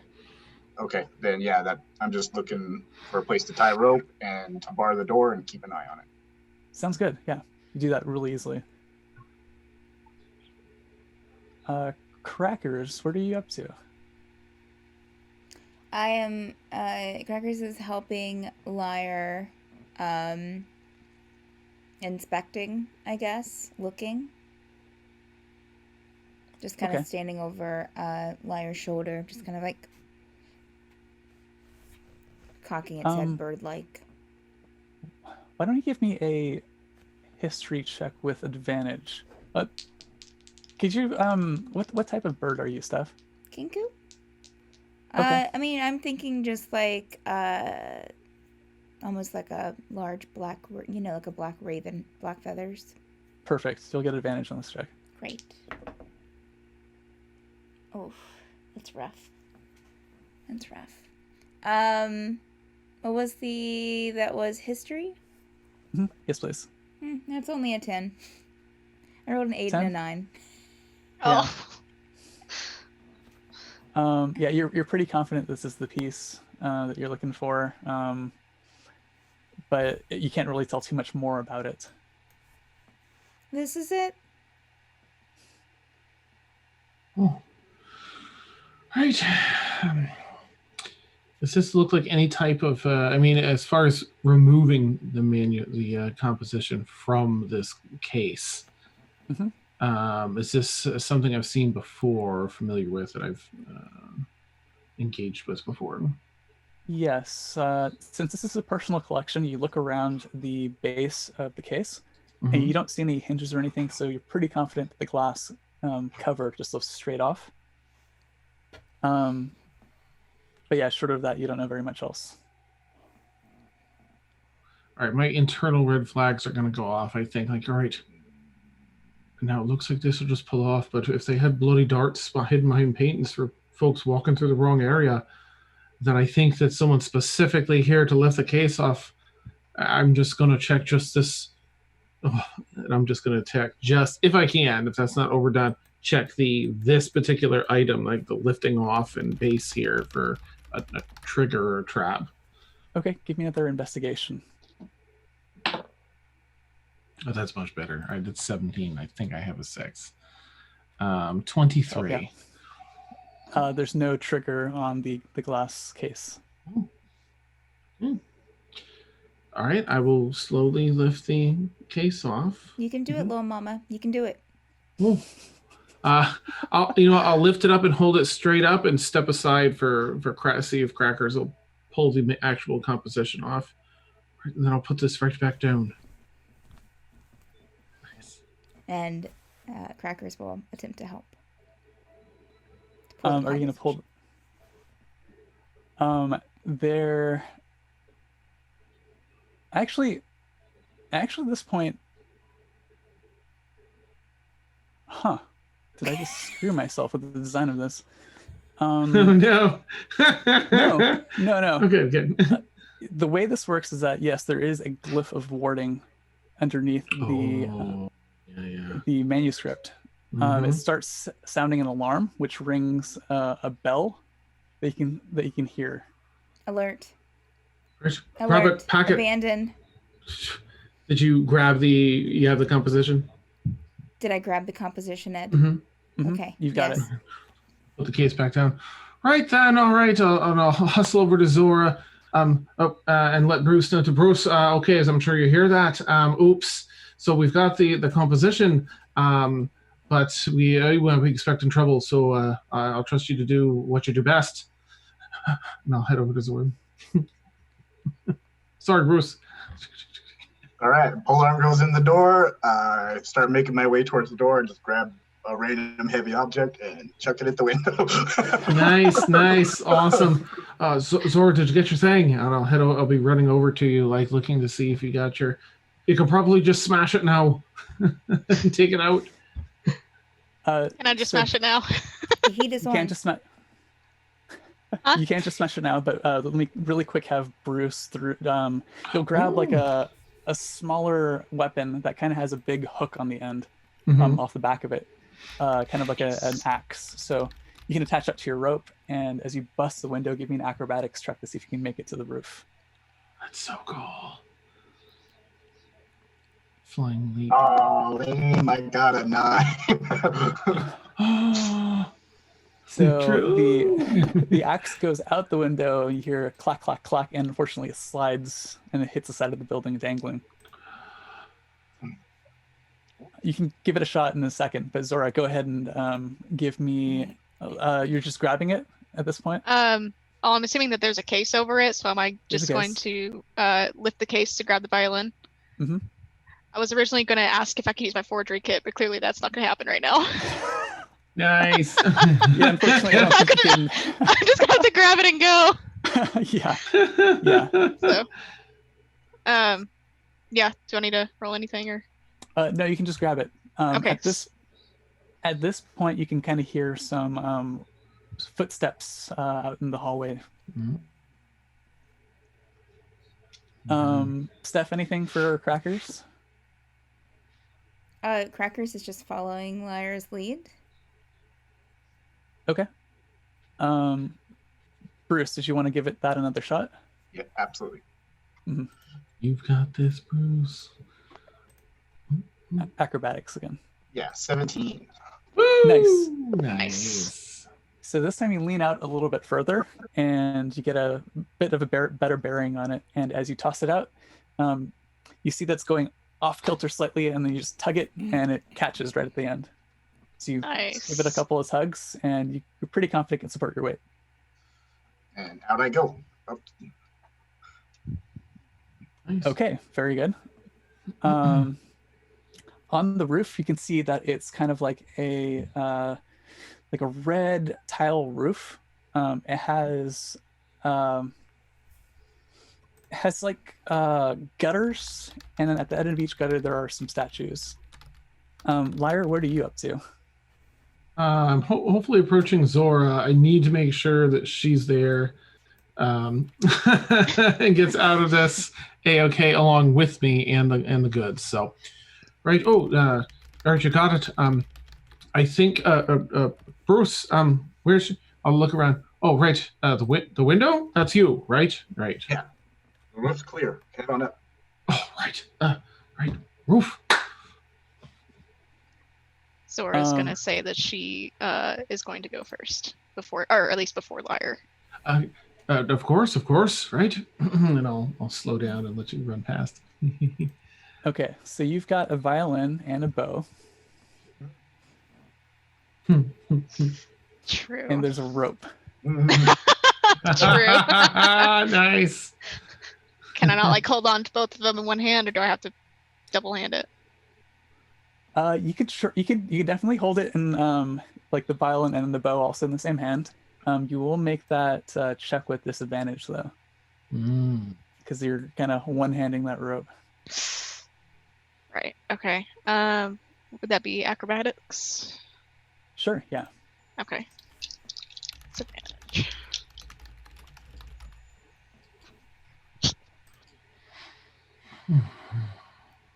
I rolled the same thing. And they were both 2s. Oh no. Oh snap. So with my bonus, that would be a 5. Shit. Dan, I'm gonna give you a choice right here. Okay. You've mentioned that you were looking after Zora, making sure that she got what she needed, and you were keeping an eye out on her while she made this jump. You see her start to lose her grip. You know you can grab her, but in doing so, you have to reach out and tug in using your full body weight. You'd have to throw yourself out the window. All right. Well, my life is tied to to Zora, so yeah, I'm gonna have to go for it. Yeah. Oh, for fuck's sake, Zara! No, and I'll try and reach out to grab and assist. Tell me how that looks like. Let's see. So she's what holding the rope but losing her grip. And is she falling like down past me, or is she just like right outside the window? She's able to get up a little bit, so she's above, and she's starting to fall. I've got one hand on the violin and bow, and the other hand on the rope. Nice. All right, I'm gonna run and dive and try and grab the rope with both hands and get like my shoulders just underneath her legs to like at least stop her from slipping down further, and twist my legs around the rope and just try and hold on and to be like a block so she can't. So she almost sit on my shoulders and not slide any further. Just like okay. Interesting. Yeah. Give me an athletics check at disadvantage. Yeah. All right, that's not super terrible, but I don't think I have a really good athletics check. I have a -1. All right, that's 11. That's not going to be good enough. No. Oh no! I imagine not. What? Zora, fortunately, Lyre was looking out for you, so you make it back into the window. You're kind of slumped over, but you hear not a great sound coming from underneath the window. It appears that Lyre has fallen and taken 13 points of damage. Oh gosh. Let me add that to my thing. If I may, give me 1 second.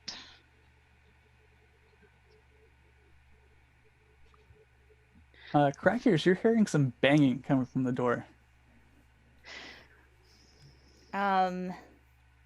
Is there another? Is it only one door in the room? Into the room? There's only one doorway. Is there a into the room. window? The window that they're at. The window that who's at? Lyre and Zora.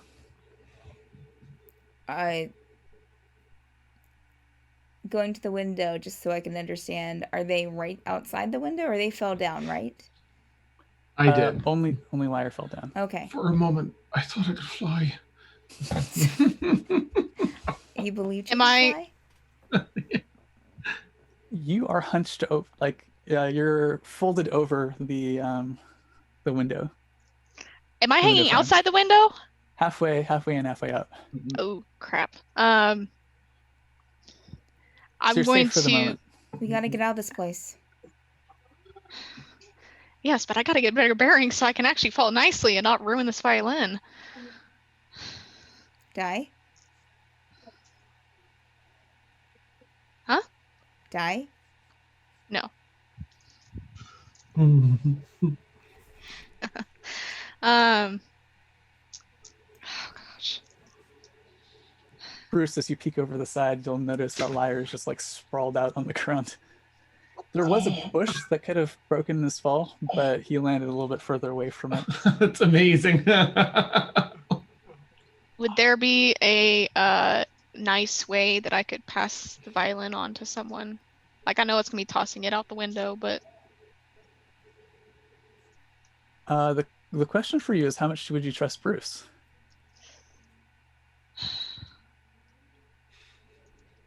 just anyone as far as I can throw him, honestly.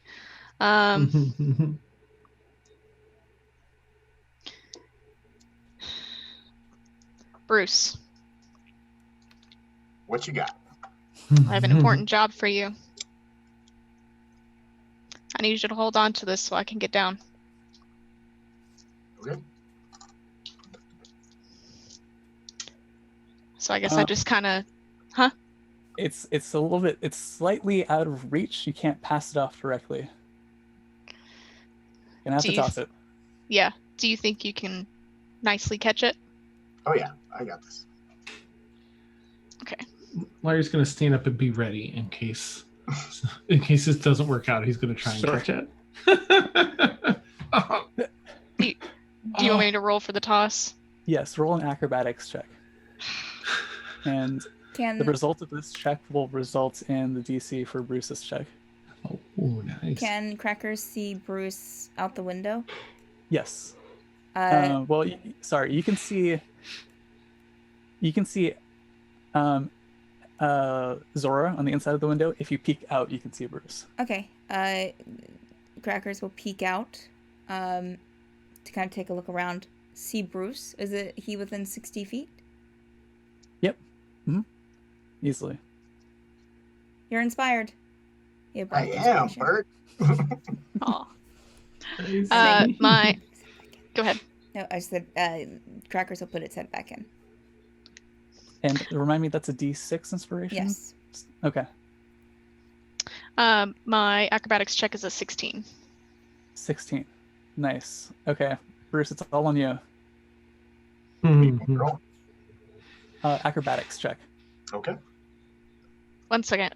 Before he does that. Mhm.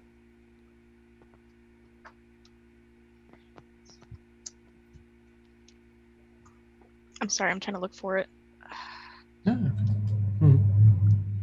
No I thought I had worries. something that could give him an extra boost on his roll. I'm trying to look for it. Um,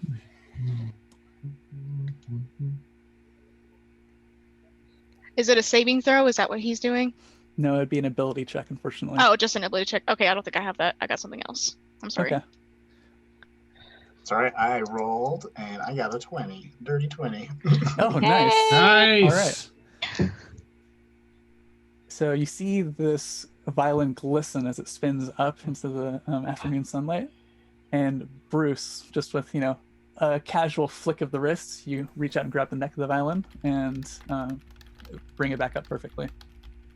The bow also comes up with, little difficulty. Mhm. At this point, you hear some crashing glass from the other side of the barred door. And I'm going to need everybody to roll initiative. Crackers says busy. Nice. Okay. Wow. Dear God. Oh, jeez. How? 7. 7, okay. 14 for liar. Oops. 19. Sorry, give me 1 second here. Oh, sorry. Yep, no, take your time. How come it won't let me change the initiative on this stupid thing?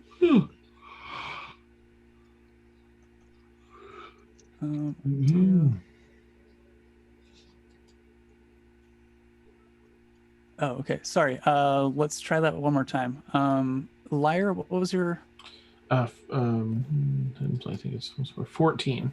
14? Bruce? 19. 19. Nice. And Zora? 7. 7. And for some reason, I don't have... Okay, screw this. We're going to do this the old school way. Sorry, Nice. D&D Beyond. We'll do it live. We'll do it live. No worries. This one do it We're doing it live! It. Awesome. Bruce. Let's slate this effort. All right. Liar. I was really hoping that D&D Beyond's beta combat tracker would work because it looked pretty cool, but it's causing some difficulties right now. But that's understandable. Steph, how about for crackers? At total 21. 21. Oh, nice.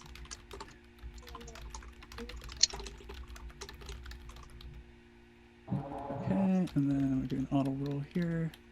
Oh, okay. We're gonna do. I'm gonna slip and do a super quick pee. Sorry, I'm gonna pee so bad. No worries. Go for it. Okay, I'm gonna head out too. Go for it. I'll be back. Steph, do you mind going over what we have going on today for the giveaways? Oh, absolutely. For those in chat, we have this is the last day of our fundraising week to raise some money for Dan's to help with Dan's new computer, since his kind of died out a few weeks ago. So to try and help with those costs, since he does so much for the channel, and this is he's kind of the reason that we're kind of all here in the first place. So today we have a 500-bit raffle in the chat. So if you donate 500 bits or more at one time, we put into a drawing of for a $25 Wormwood gift card. So that is for this stream. And then throughout the day after this, we have board games starting. I think at maybe 6:30, and then at 10 o'clock tonight we have Obsidian Scar. We'll be having giveaways for those two shows as well. But for this one is the $25 gift card. So if you're in chat and you donate more than 500 bits or more at one time, you will be put into that drawing. Also, we have a hype train giveaway. So if we have a completion of a hype train during this stream and during the rest of the streams for the day, you have all the people, if we complete the hype train, all the people that are active in chat at the time will be put into a drawing, and the person winning that would have a choice between an adventurer's journal and a mug with a Madbird themed illustration on it. Yeah, we also have, you can also go to, and here I'll do the commands in chat so we have the raffle, that's for the raffle. Then we also have, you can also donate directly by going to that PayPal link. And there are tiered prizes for that I will throw up on the screen here. And also, if you retweet or tweet about the fundraiser weekend, put hashtag MadbirdFam somewhere in that tweet, and whoever retweets that the most with that hashtag will win a prize at the end of the weekend. So we'll be tallying that up probably tomorrow. So there you go. And are we doing giveaways when we're at $1,600 too? Yes. So Yes. at $1,600, we have a giveaway as well, which is the $100, which you see on your screen now, the $100 tier, which is playing a one-shot created and run by Dan. So that will be happening at the $1,600 level, which, Dan, do you know off the top of your head how close we are to that? Yep, the thing's updated, so Okay, so once I get this off of Scooby here, Dooby Dooby. Yeah, I was like, where is so it? That's we only weird. have about $150 to go around Yeah, there. 139. Yep. 139. So Mhm. really close for for that to be happening during one of our streams today, hopefully. So Nice. Exciting. Sorry, what was that total on there again? Oh, well, what are we at currently? Yeah. $1,461.23. Are you sure?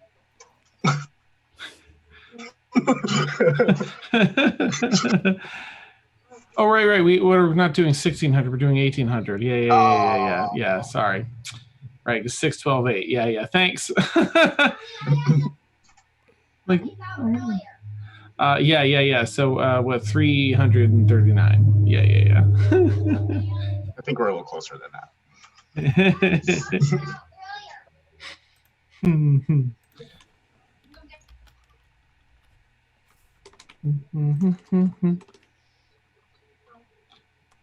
Okay. Oh, damn. I see what you mean. Okay. I'm like, okay. He's trying to let me know that. in a not so subtle way. That, yeah, it was Dan Sunday Brain. Thank you so much for, yes, that's a beautiful donation too. What's the 200?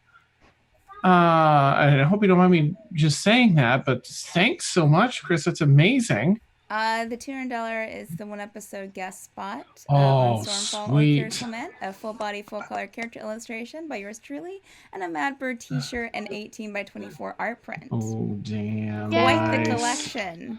Nice. Oh, yeah. Way to go, Beautiful Chris. space right over here for Yay! Oh, that's Yes. amazing. Yes. You know what? Let me update. There's a lot of art goodness there. You get a large art print and a full body character illustration. Awesome. Nice. You know I'm what? pretty How did you get excited inspiration about for that? this one shot or a special guest star I'm going to be doing here Yeah. It's Right? exciting. I'm about to start. stoked. That is so flipping cool. All right, let me see if I can get this updated. If I do it that way. I need to run the restroom now. Sure thing. Bruce is going to get DM inspiration for that as well. And just to remind you, Trisha, you also have a free reroll that you can use at any point for a D20. Okay. Oh, nice. All right, let me see. How do I pick this one out? You should be encouraging me from. Thank you so much, Chris. Generosity. That is so incredibly kind and generous. No, I am in a position to be generous, sir. So you are amazing. All right, let's see. Let me update our bar here so we have an accurate total. I just want to include the cheers here. So everybody get in there and donate so you guys can get in that raffle. It's much closer. Yeah, no kidding. Yeah. Awesome. All right, that's that. Let me open up Streamlabs.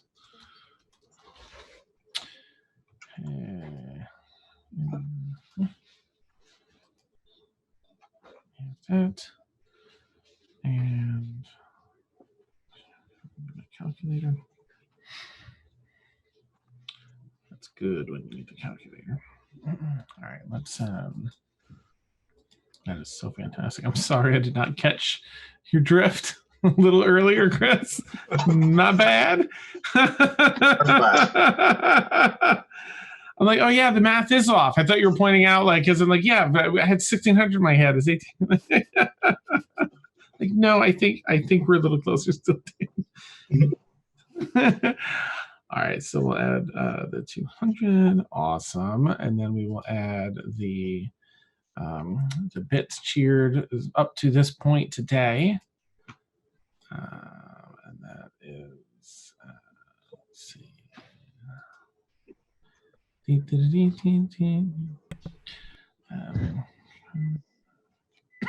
Oh, excuse me, yikes. Don't die, Dan. Don't die. I know, right? We need you. Nice. Yay. We'd be lost without you. Oh. And I say that with all sincerity. Oh, that's so sweet. Stop being so great, everybody. Okay, I'll just be a dick now. Nice, perfect. Awesome. Oh, so great. All right, let's rebuild this. Oops, nope. And we have our new amount, which we're up to $1,682.97. Let me get the. Yay! Nice. Way to go. For real, like just saying it out loud. Like, Oof, I got a bug bite. Where the hell did that come from? oh no. It's the bug that was in my room earlier. I sent it over to you. Thanks, appreciate that. You're welcome. We're supposed to be safe indoors. Wow, that As long as it's okay. Go ahead. I was just gonna talk about it. Oh, nice. This accursed bug. That puts us just shy of 75%. So thank you, a huge thank you again, Chris. That is amazing. You, sir, are amazing. I'm just, I'm still just blown away by everyone's kindness and generosity. That certainly is a huge thing. Thank you, sir. Yep. What happens when people come together? Nice. Yay! Woo. Okay, All I'm right. gonna close that out. Okay. All right, so jumping right back into it. Thanks for hanging along with us there, chat, while we took a little break there. Let's see here. I've got too many windows. I see what you mean, Dan. You need like way too many things open at the same time. Yeah. Yeah, for real. I should have thought ahead and just like grabbed a notebook as well, but alas, here we are. Yeah. You're killing it. You're killing it. So whatever you're doing, it's working really well. All right.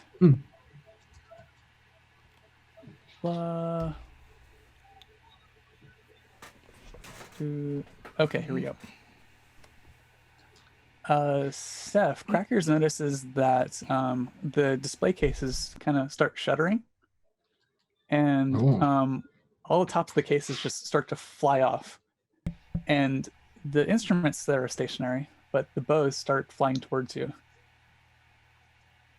Yo, that's dope. I guess Crackers will try to dodge out of the way. Sure. I mean, we're totally in combat initiative. You have sure. the first initiative. That was just a setup, so you know what was going on. Okay.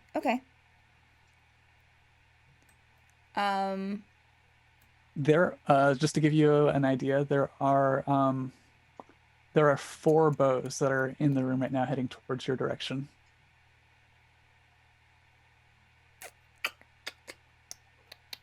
Crackers. Don't let them hit your music box.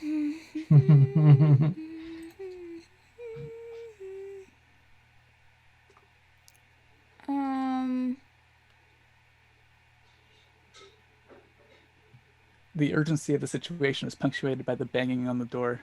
Oh, sure. I'm sure it is. I'm absolutely sure it is. I don't doubt that one bit. Crackers is going to bring up Mage Hand to try and block some of those bows.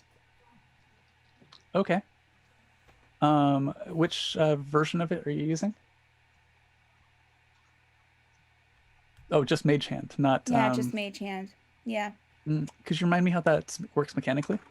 A spectral floating hand appears at a point you choose. The hand lasts for the duration or until you dismiss it. The hand vanishes. You can use your action to control the hand. You can use the hand to manipulate an object, open an unlocked door or container, stow or retrieve an item from an open container, or pour contents out of the vial. You can move the hand up to 30 feet each time you use it. The hand can't attack, activate magic items, or carry more than 10 pounds. So I'm not having attacking, I'm just having it blocking the bows. Okay. I like the flavor of that. Let me look up Bigby's hand really quick. Sure. Because I think there is an interposing hand. We can kind of mess around and use that. Right, hand and blah, blah. Okay, so you can block one of them. So there's still 3 remaining. Okay, well that would be my action, since it does take an action to do. So, I don't... Bonus I mean, action I will movement. try to dodge any of the other ones coming towards me. What is their velocity coming towards me? Are they just floating towards me, or are they like, you know, like being thrown? Fantasia speed? Yeah. Or, yeah. Matrix speed. Think like Fantasia or Sword in the Stone. Or even Sleeping Beauty. So very calm magic of moving towards me. Right. Okay. Not like they've been fired from a bow or something. No. Okay. All right. Yeah, I don't think that I have anything else that I can do. Let me just double check here.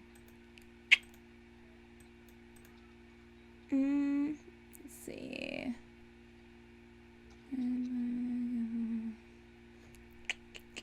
Nope, I don't really have anything else I can do. I mean, okay. I will try. I would probably, like, if I can back up any, probably back up a bit or... Towards the window? Yes. Okay, you got it. So, actually, with your amount of movement, you can basically get up as close to the window as you'd like. She will get... He will get right up to the window, yes. Excellent. Kind of, like, press up, like, dramatically. Love it. Okay, Bruce, the initiative passes to you. So she's still struggling at the window, correct? Yes, but I should point out that you hear a noise to your left, and from the gutter, you see a stone gargoyle that kind of stretches its wings. Oh, and It dives down, grabs the gutter with one hand, and pushes itself up, and it's in the middle of launching itself towards your position. Alrighty. Well, I will take the dodge action and place the violin down on the roof right there. So it doesn't get damaged in the fight. Okay. Nice. So you kind of like nestle the violin into the stonework of the gutters, just to make sure it doesn't move. It is a slanted slope. And then what would you like to do? I'll take the dodge action. Dodge action. Okay. Yeah. Any movement or just gonna hold your ground? I'm gonna hold my ground right here. Got it. Yeah. Okay. Keep an eye on Evie coming out of the window there. Yep, you got it. Lyre, that's turn passes to you. Somebody throw me the goods and I'll run. Yeah, I'm just kidding. Damn. Better not. I know, right now. I'm 20 feet down. Are there any means for me to climb up? We're just kind of stuck down here. I'm on the ground, right? Am I on You're on the ground floor. So just to give you an idea of the positioning, you're off the side of the building. If you go towards the back of the building, that's where the performance hall is. Towards the front of the building, that's where all the carriages are parked.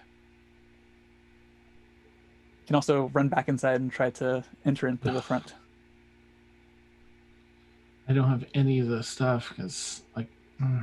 Wait, don't you have second story work as a thief? Oh, let me check. That's great. Yeah, but climbs. Oh. Let's see. And get your shit together, Dan. God. Actually, I wonder if that's our expertise is a cunning action, roguish sharp, time fastness. Second story work. Okay, climbing no longer costs you extra movement, and when you make running jump, did all that, blah blah blah blah. Okay, thank you. All right, spot on. Okay, so I'm gonna climb my ass back up to. I'm gonna try and get. I think ideally the group mentality was free action. We're all going to the roof, right? I think that's where we were headed. So I'll try and climb. I don't know if I have 25 feet of movement. I want to try and get up to the roof near Bruce. Okay, yeah, you'll make it right next to Bruce. So you'll reach the top of the. Get your hand Bruce, up and pull yourself up. We're safe. What the fuck is that? As a gargoyle swoops around.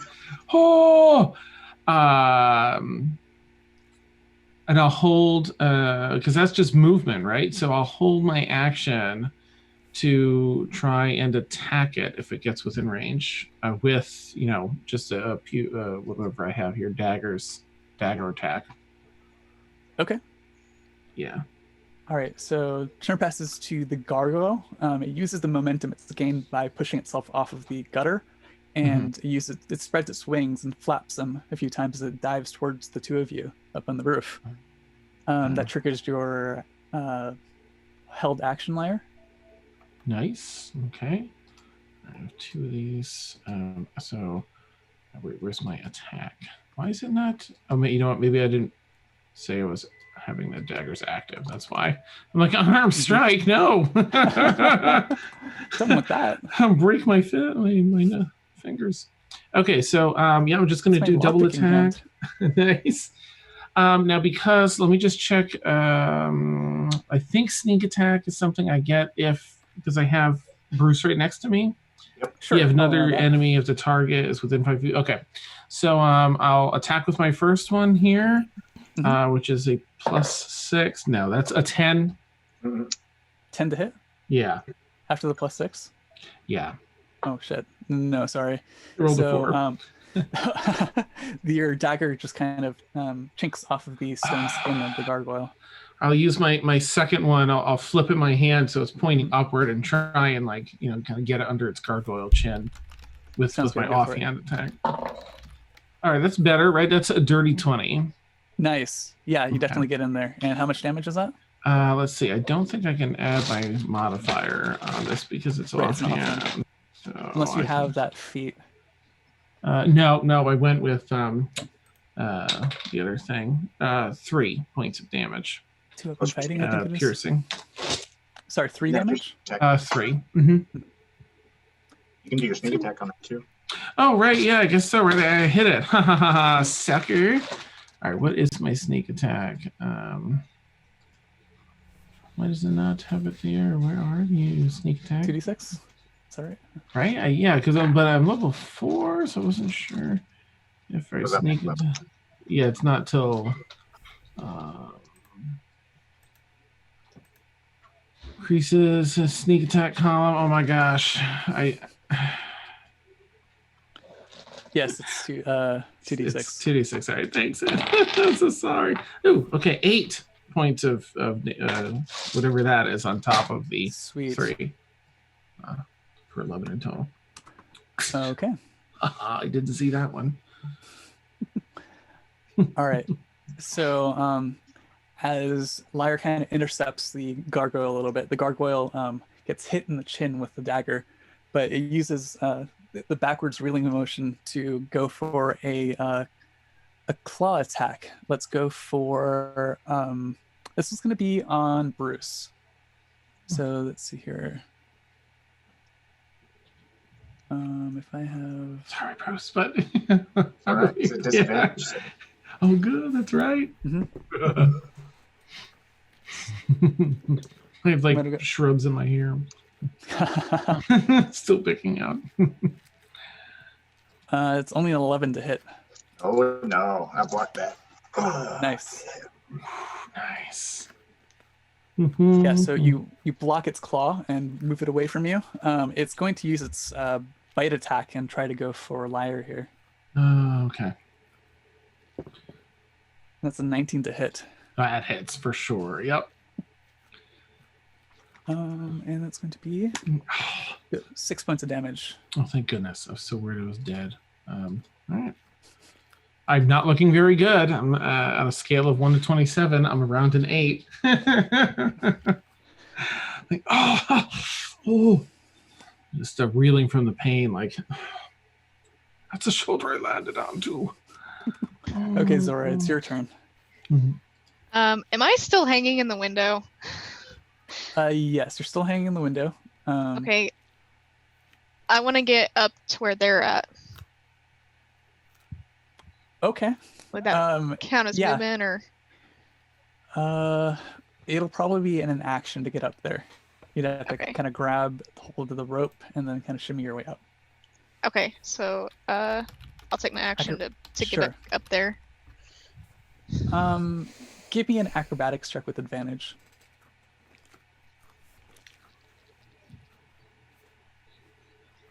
Kidding me. 7. 7. I do want to remind you that you still have the DM's inspiration. I'll allow you to use it as well. And that's how much? It's 1d6, right? No, it's basically another advantage. You can roll a d20 again. I gotcha. Right.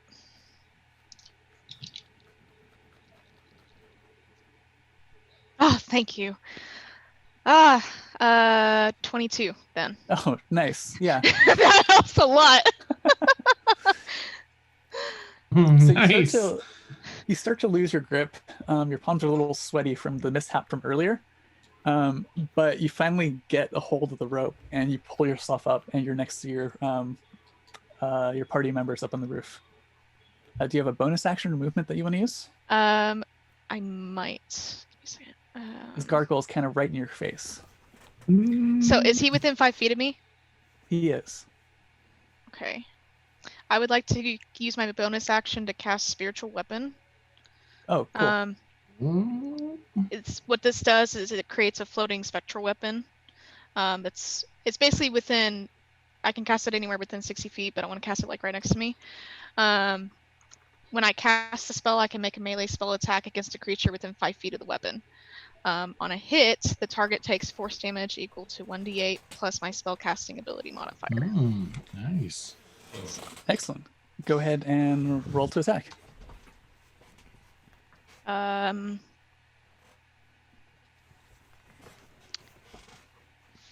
14? 14. Let's see. Let me just double check. That's pretty close here. It just misses, unfortunately. You see a few pebbles kind of glance off as your spiritual weapon. What kind of weapon is it, did you say? Wait a second. I'm sorry. I'm sorry. I forgot to add my modifier. That was actually an 18. Oh, yeah, you hit it, no problem. It's going to be like a... Can we make it a scythe? Heck yes, Like we a can make it a scythe would scythe. look... I think a scythe would look badass. That'd be awesome. New fear is So- strikes liar. So it just creates this massive like spectral scythe that's kind of got like jagged edges along its blade, and it's double-edged. Just this whoof, Sure. right next to me. Is it and just then- like kind of a ghostly blue, or does it have like black smoke? What does it look like?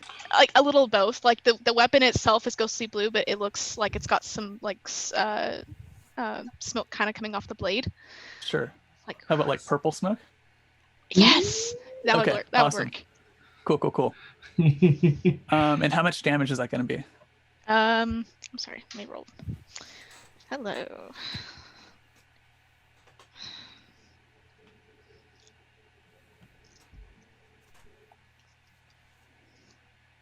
Ooh, 8 plus 2, so 10. 10 points of damage. Nice. Okay. That was max. Awesome. So basically just take my scythe and command it, and I just... Oh, how do I do this? Does it take him down? No, not yet. Ah, dang it. Okay, so He's So a I beefy just- boy. yeah. So I take my Cough up a little blood over near your feet. I take my scythe, and the edge of it just goes straight across his throat. Oh, Nice. You take a big chunk out, so there's kind of like a triangle-shaped gouge across the Oh, throat that's amazing. as chips of rock just kind of spray across the rooftop. So, Any movement, or is that the end of your turn? I'm gonna stick right here. Sounds good. It is the... What did I call these things? They're like bows of flying spiccato or something like that. Steph, you've got one of them. Cracker says one of them held, but the other three, since you've been abandoned by your friends, and are the only target in the room, get off their attacks. Great. Here we go. I'm just gonna roll to hit 3 times, and then we'll go from there. I'm the one with the manuscript too. I know. Losers. It was on the ground. I would have. Oops. Crackers. So they have multi-attack. They poke twice. Okay. Oops. Ooh. I know I've got 2 hits for sure because they're above 20. One of them is a 16 to hit. That's like me, your AC. Yes. It Okay, hits. it's a miss. And that is a 14. Just hits. Okay, so 4 hits. Oh, that's not too bad.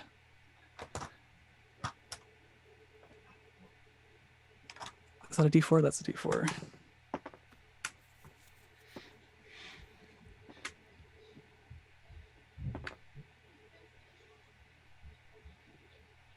That's going to be 7 points of damage. Nobody knows the trouble I've seen. Aww. Okay. And you're just getting poked by these bows. Just the constant irritation.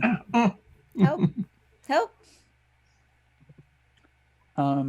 And speaking of which, turn passes back to you, the Of course it Crackers. does. Bruce, just so you know, you're up next. These And are effing objects. Like Lyra I in the hole. can't.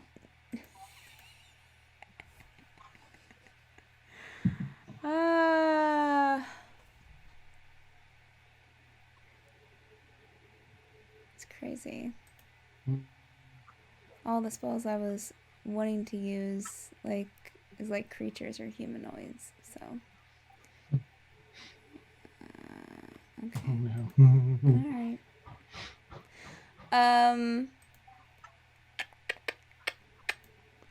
Okay.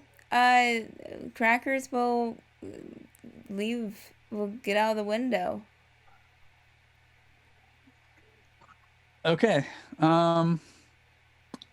Opportunity attacks. Sure. Okay, let's go for it. They get 1 each. Multi-attack doesn't count here. 16 to hit. I think you said hits. Mm-hmm. That doesn't hit. Where's my popcorn? Yeah, it's like that looks so That's not good. Yeah, making Chris that. is on it. Yeah, he knows what's good.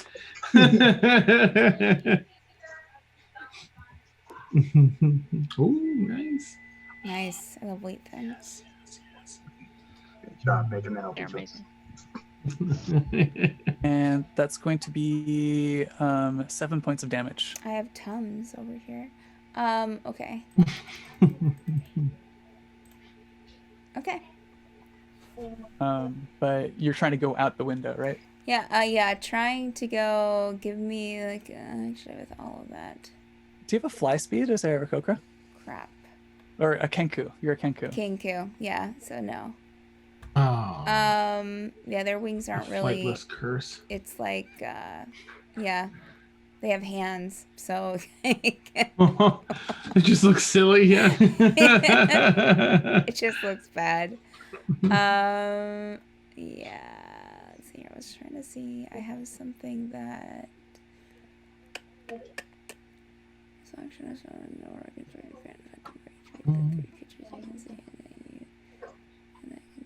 Okay, well, we'll save that for a second. So yeah, we'll go out onto the roof. Okay. I'm going to say that you make it out to the rope, but you're going to have to spend your next action to get onto the roof. Okay. I will do whatever I can to GTFO. Sounds However I good. can. All right, Bruce, back to you. Well, I will, seeing Crackers on the rope, will yank the rope up. So I'll pull Nice. Crackers Okay. up. Give me an athletics check. Got it. Ooh, bitch, get out the way. Mhm. Nice. 15. 15. Yeah, you do that with no problem. As a Kenku, Cracker's bones are mostly hollow, filled with air, so Yeah, it's an easy really lift for tough. you. So you've got movement and bonus action left.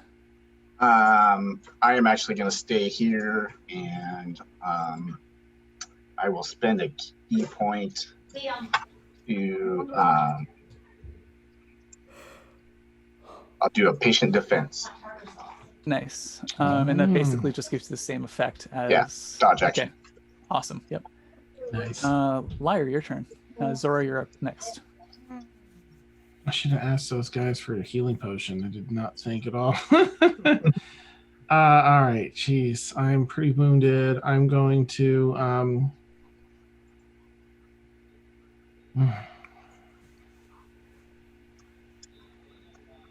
I'm just going to go all in on this gargoyle while I've got it where I want it, I guess. Okay, that is a 15 to hit. 15. I think that might just hit. Let me just double check. Okay. Yes, that makes it AC. Oh, thank goodness. All right, good. All right, so I should have just kept that D4 out. Silly me. All right, first one is 3 + 4, 7 points of normal damage plus, 7 points of piercing. Mhm. And then with sneak attack, that's an additional 7. Okay. And then I'm just going to try and continue scoring through that neck part, trying to get through the neck, see if I could if that has any effect on it. I don't know. But and then I will attack a second time with my offhand. All right, that's better. It's 16 to hit. Wait. Yeah, 16 to hit. Yep. That hits. Nice. And that's just a D4. Oh, 3. That's a lot of 3s on that. I'm going to change dice. I want to make sure that's not unbalanced or something. Okay, so you continue slashing through the neck area. Yeah. Yeah. more and more pieces of rocks and stone kind of chip off of this gargoyle. You can see that there's like a big chunk missing out of its neck. Nice. Okay. Crap. What Use else? your bonus action movement. Yeah, I don't think I can help Crackers with a bonus action, so I'm just going to. Oh wait, I can use my bonus action to disengage, right? So I'm going to use my bonus action to disengage, and I'm going to try and circle around if there's room on the roof behind Bruce. Chris is actually right. You've already used your bonus action for your offhand. Oh, I did. Yeah, I'm an idiot. Okay, yep, all done. Just going to stand there. Got your daggers out, waiting for the next Yeah. move. And actually, sorry, I forgot that the gargoyle was actually next, and then it'll be Zora. So let's see here. Gargoyle. It's not having a good time with this scythe. So yikes! It's gonna go ahead and claw attack on Zora. That gargoyle. That's gonna be a miss. That's like a 9 to hit. Yes. Oh, nice. Okay, and it's tired of getting pelted by these daggers, so it's gonna go for a bite attack on Lyre again. That just rolled off the table. No. 19 to hit. I'm assuming hits. Yeah, that definitely hits. Okay. That's 8 points of damage. I fall unconscious on the rooftop. Shit.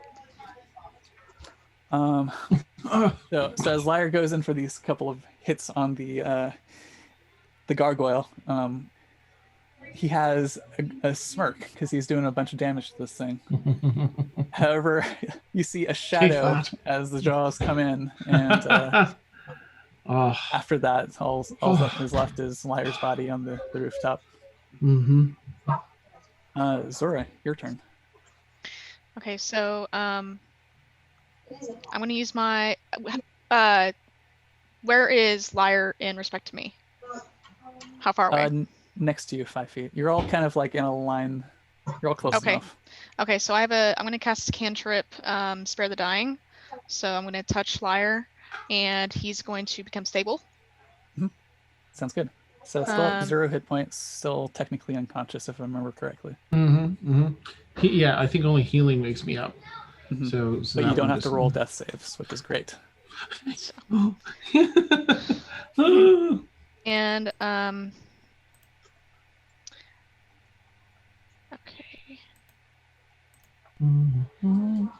I believe my healing is actually an action, so I won't be able to do that. Oh wait, no, that's a 10-minute spell. I'm going to recast my spiritual weapon as a bonus action. Sure, I don't. Yeah, go ahead, Chris. it's concentration, or not concentration. It's duration. It's a 1-minute duration. Yeah. Would it still be up? That's what? 10, it's like 10 turns. 10 We're not gonna rounds. worry Yeah. about it, yeah. 10 rounds. Okay. Yeah. So as a bonus action, Yeah, let's do some damage. I want to try to go after that gargoyle again. Say, only I am allowed to take out Lyre. Awesome.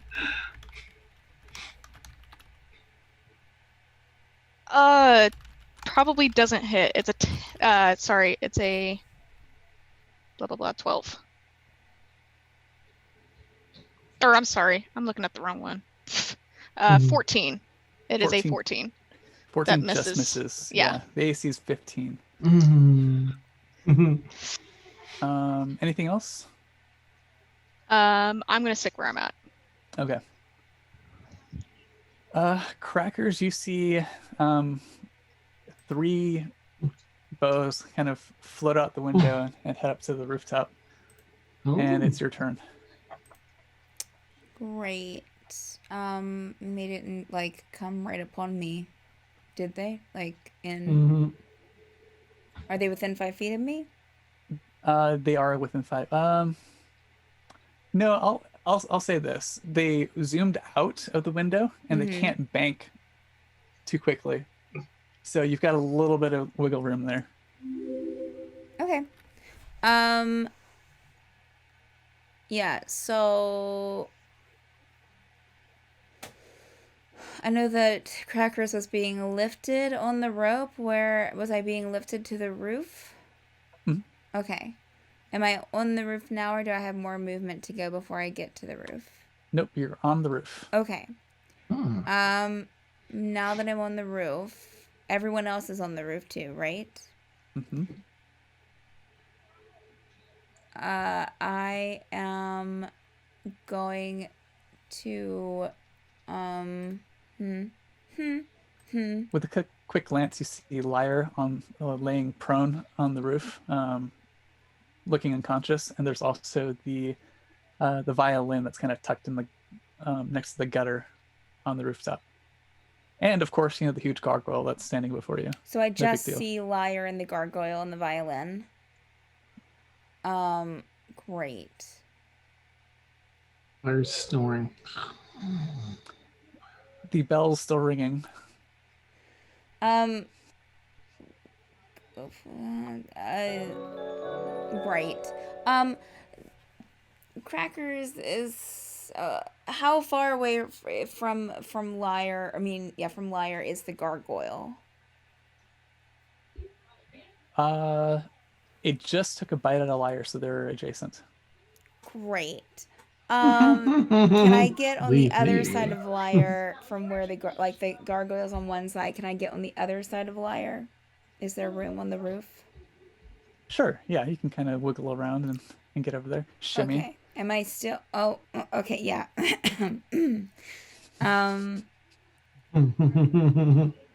Question: Would you?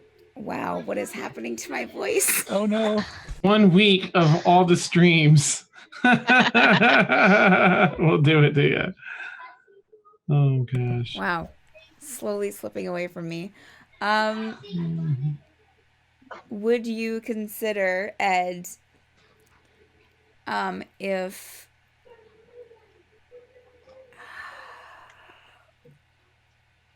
hold on a second. Would you consider, I'm just going to ask, would you consider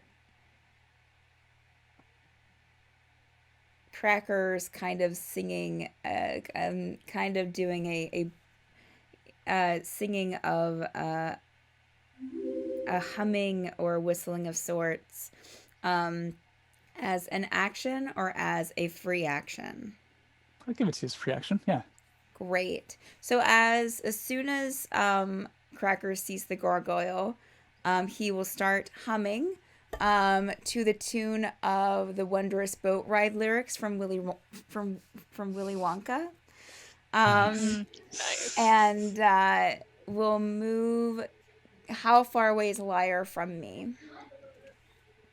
From Crackers? Like 5-10 feet. Okay, so you have the movement. I will move over to Crackers, and I said I'm trying to get on the other side from where the gargoyle is, and I'm going to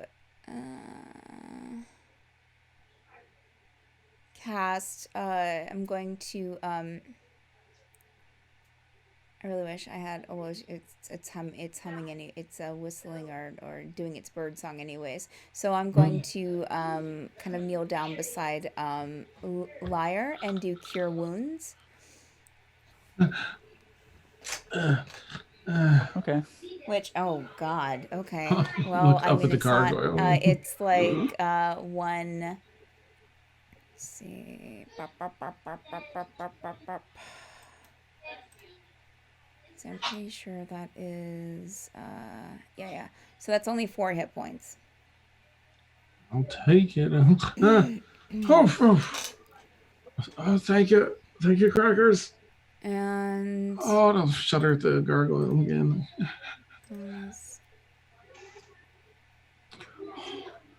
And, Excuse me. oh, wait. Inspiration. How many times have I done that already, though? I know it's been there. Oh, no, I haven't done that. Okay. All right. So I'm going to use my bonus action to do Mantle of Inspiration. Oh wait, I can't see anyone, so that's not going to be helpful. Because I can just see Liar at this juncture, correct? And the You gargoyle. can see everybody. I can see everybody. Yeah, that's fine. You can see everybody. Okay, so if they're within, are they within 60 feet of me? The other two. Mhm. I'm going to do Yeah. Mantle of Inspiration for my bonus action, and spend my last bardic inspiration point to grant 5 temporary HP to all 3 of them. Clutch. Nice. And nice. each creature can immediately use its reaction to move up to its speed without provoking opportunity attacks.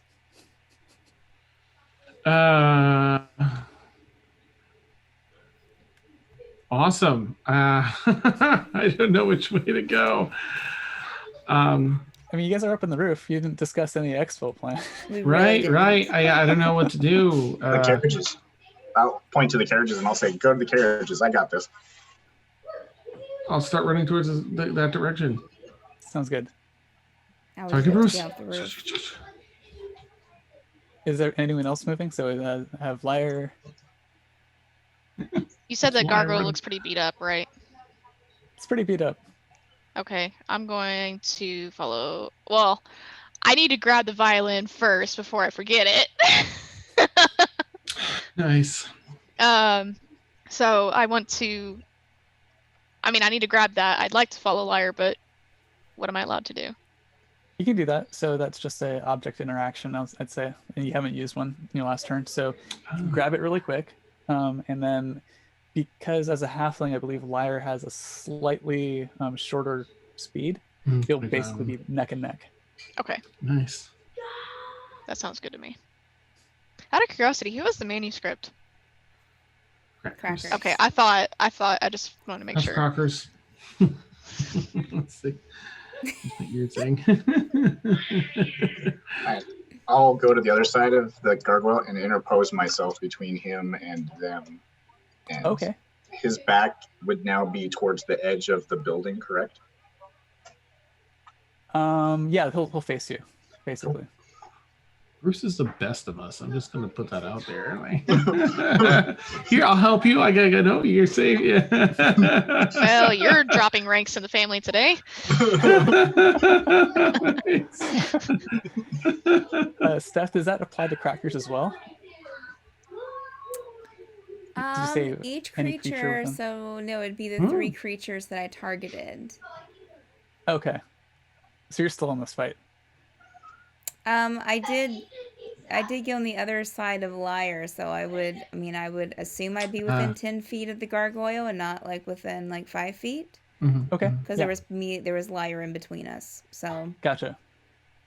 So just to give you an idea, you have the 3 bows are heading up from behind you, and the gargoyle now. I that's did like 10 feet move. away. How far did I have to move to get to Liar? 10 feet? Or 15? 10 feet. So would I still be able to use my other 20 feet of movement to follow? Sure. Okay. Yeah, you could do that. Yeah, so I'll do that. Okay, Bruce, your turn. All right, so I'll smile and I'll crack my knuckles and gut shot this guy. I'll spin a flurry of blows. I'll knee him, and I'm gonna try and chuck him off of the roof. Actually, Yes, go for it. Nice. and then key point.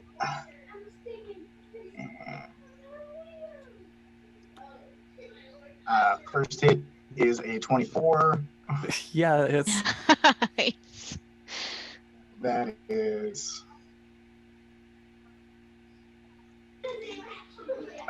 6 damage. Hmm? And then Nice, Dan. my second is a natural 20. Oh, yes. Nice. Oh, beautiful. That was lame. It's only 6 damage, but he gets to make a Okay. strength saving throw, DC 12, or I'm gonna push him off the roof. Nice. strength save. Okay. He's got a little strength. Let's see here. Yeah, 20. That's amazing. He got an 11. Oh, man. Bye-bye, y'all. How does it feel? He's actually also looking really rough. So did you describe to me what that does?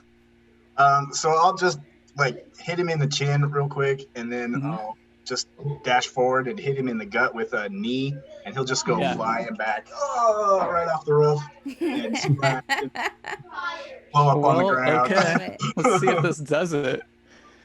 So would we say that was like 3 of these?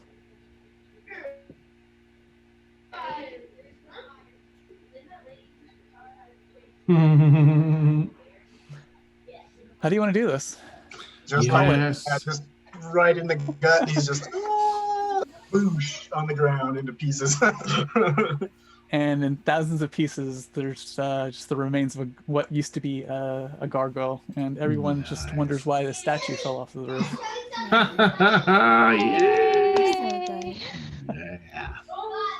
Bruce coming in clutch. Look towards the everybody else. Nice. All right. Zora, you're up next. We still have the bows chasing us, right? You do. They're kind of further behind you, so they're about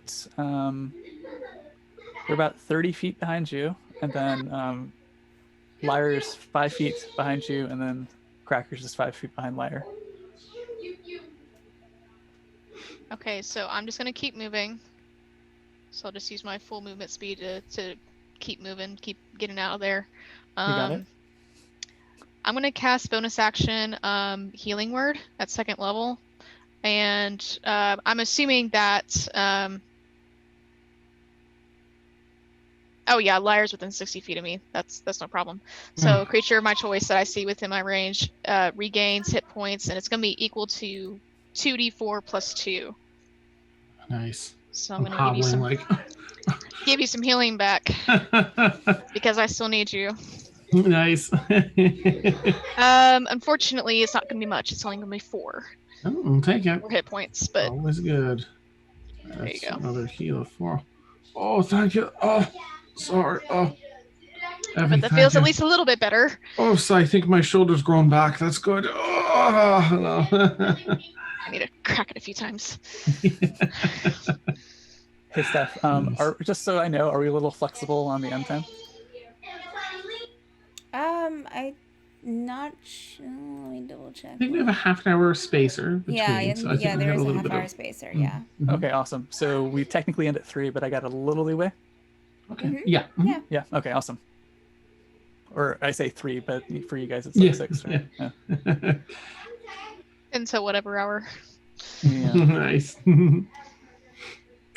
Anything else? That's movement, bonus action, right? Yeah, I'm not gonna use action or anything. So. Okay, sounds good.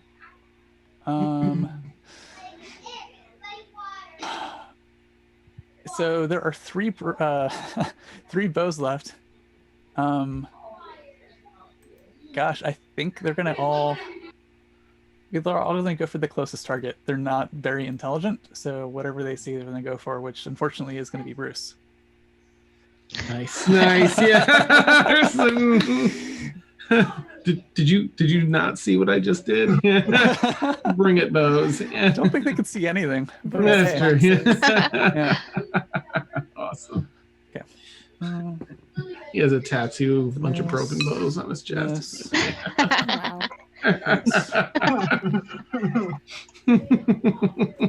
I hated band class.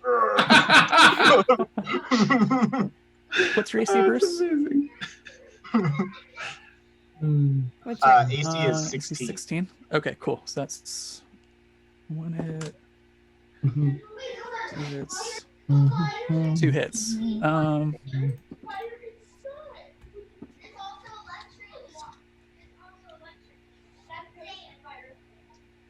That's 13 points of damage from the 3 bows. Well, 5 temporary and Nice. damage. That spell has been proven to be clutch stuff. Nice. So that's it for the bows. Crackers, you're up.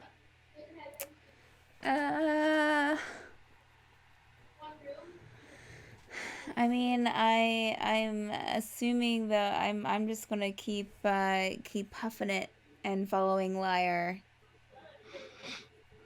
Okay, sounds good. Did you want to? Okay, so at this point, Zora is getting pretty close to the edge of the rooftop towards the front. You'll all basically be able to get to the edge of the roof at that point. Did you want to use your action to dash? Yes. Yes. Okay. So if you dash, you get to the edge of the rooftop. You beat out Zora and Lyre. And you see that there are still some carriages that are parked up in the front by that cobblestone circle. Mm-hmm. Kind of at a hotel. They've got the fanciest carriages up front just to kind of show off. You look down.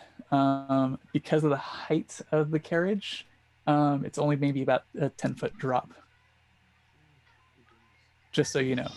For my free action, I will turn back over my shoulder and say, "We gotta go. We've got nothing to lose now." And I would say that Crackers would probably attempt to jump. Okay, so use your dash, so you'll be able to jump next turn. Okay, that's fine. But you were able to look ahead. Yeah, I forgot about dash. So give intel to your team, which is great. Bruce got stabbed by these bows. Oh, these guys are going down. So I'm just gonna punch one of them, and I'm gonna totally miss. And then I'll spend a key point. Yeah, flurry. Yeah, flurry of blows this guy, and that is a 12. Actually, I'm going to add my. Can I add my bardic inspiration to an attack roll, Steph, or is that only for? If it hasn't been 10 minutes since I gave it to you, but no, you cannot. It's only for ability checks. Gotcha. That's one I want. Yeah. Sure. So that's yeah, all right though. It'll still hit. Okay, cool. So that is 8 damage. 8 damage. You reach out with lightning quick reflexes. You close your fist, and the bow just snaps in half. All right, I got one more of those. Okay. That's a natural 20. Nice. Okay. Go ahead. I'm pretty sure you're just gonna destroy this thing, but oh, how about this? Since you broke the bow, you still have the bow string, so now you have like a makeshift nunchuck. Okay. You spin it and just whack one of the other bows out of the air, and it shatters. Nice. Amazing. That's awesome. And I'll keep moving. I'll take the attack of opportunity from the remaining one. And I'll sure. Okay. Towards the edge. Smart. Okay. Take your chances. I like it. That's going to be a 17 to hit. That hits. Okay. And that's going to be 4 points of damage. Okay. Cool. Still good. Nice. Lyre, it's your turn. Dan? Oh, okay. I think I'm going to. I had a production question. Sorry. Let's see. So at this point, if I'm towards the other edge, and it looks like people are starting to jump, I'm just going to look down, take a few steps back, run and slide off the roof. So I'm already at my lowest to try and land on top of the carriage. And then if I successfully do that, I'm going to try and like be the driver. Basically, I'm ready. Like get the reins and whatever's hooked, if it's all hooked up. Okay. If you just jump off without any like spells or anything else or a rope, you are going to invoke 1d6 worth of damage. Okay. Do you want me to roll that, or do you want to roll Sure. it? No, go for it. Roll it. Okay. That way I don't feel as bad. Yeah, it's 1 point of damage. I know who I feel No, bad that it's okay. What? Well, everyone, I was expecting something juicier. Like I'm gonna take as I get to 10 hit points. Like I've got 5 to blow through. Oh, nice. Okay. Yeah, so you're doing fine. All right. You bounce a little bit and absorb the blow, and you make it to the front of the carriage. Let's see. We're ready to go. Zora. Yes. That's enough out there. No more talking. Get done with dinner. I'm going to follow him. Do you want to roll a d6 for me? 5. But I haven't Okay. taken any damage yet, so that's Oh, fine. nice. Okay. Lyre made it look so easy, but it's deceptively a longer jump. Maybe Lyre just had more training from his rogue thief background, but take a little bit of a hit going down there. Wasn't trained in the arts of falling, more forgery and deception. That's my key skill. There you go. Nice. Everybody has a strength. I won't tell a That's soul, true. Evie.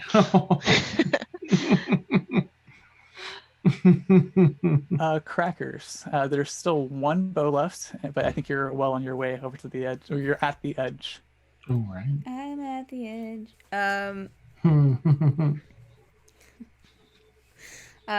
Liar will liar. God, why? Crackers will jump down to the carriage. Okay. Go ahead and roll a d6 for me. Okay. Maybe how much damage that you take from Z falling. That's 6. Oh, 6 points of damage. Okay. All right, we're gonna go to that very last bow of flying spiccato. That'll be a hit on you, Bruce. Okay. Oh, that is the wrong die.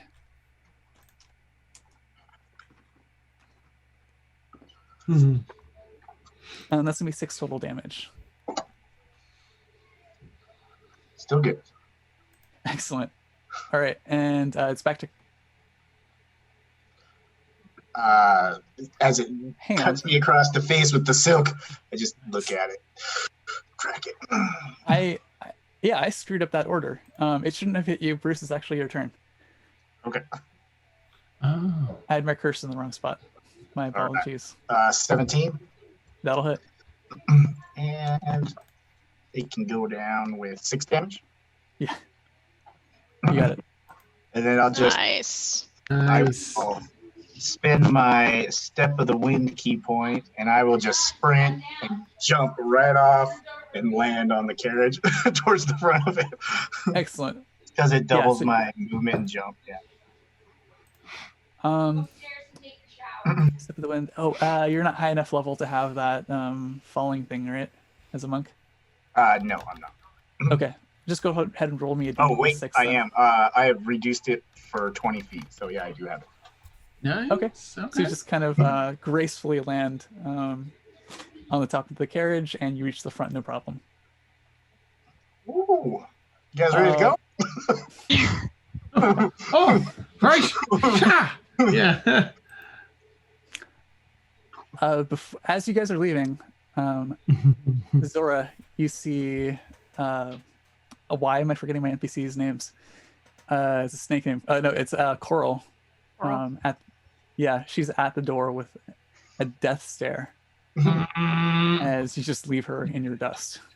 Nice. I am not looking back. I'm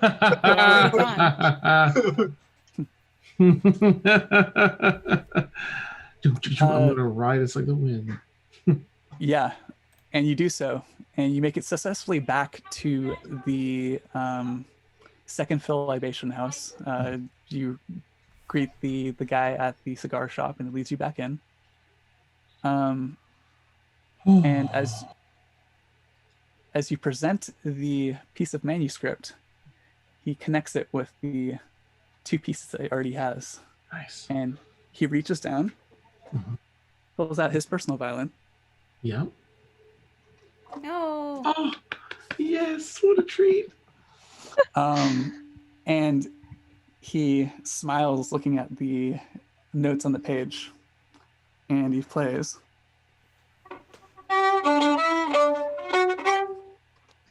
Nice. Nice. That is a culmination of the adventure.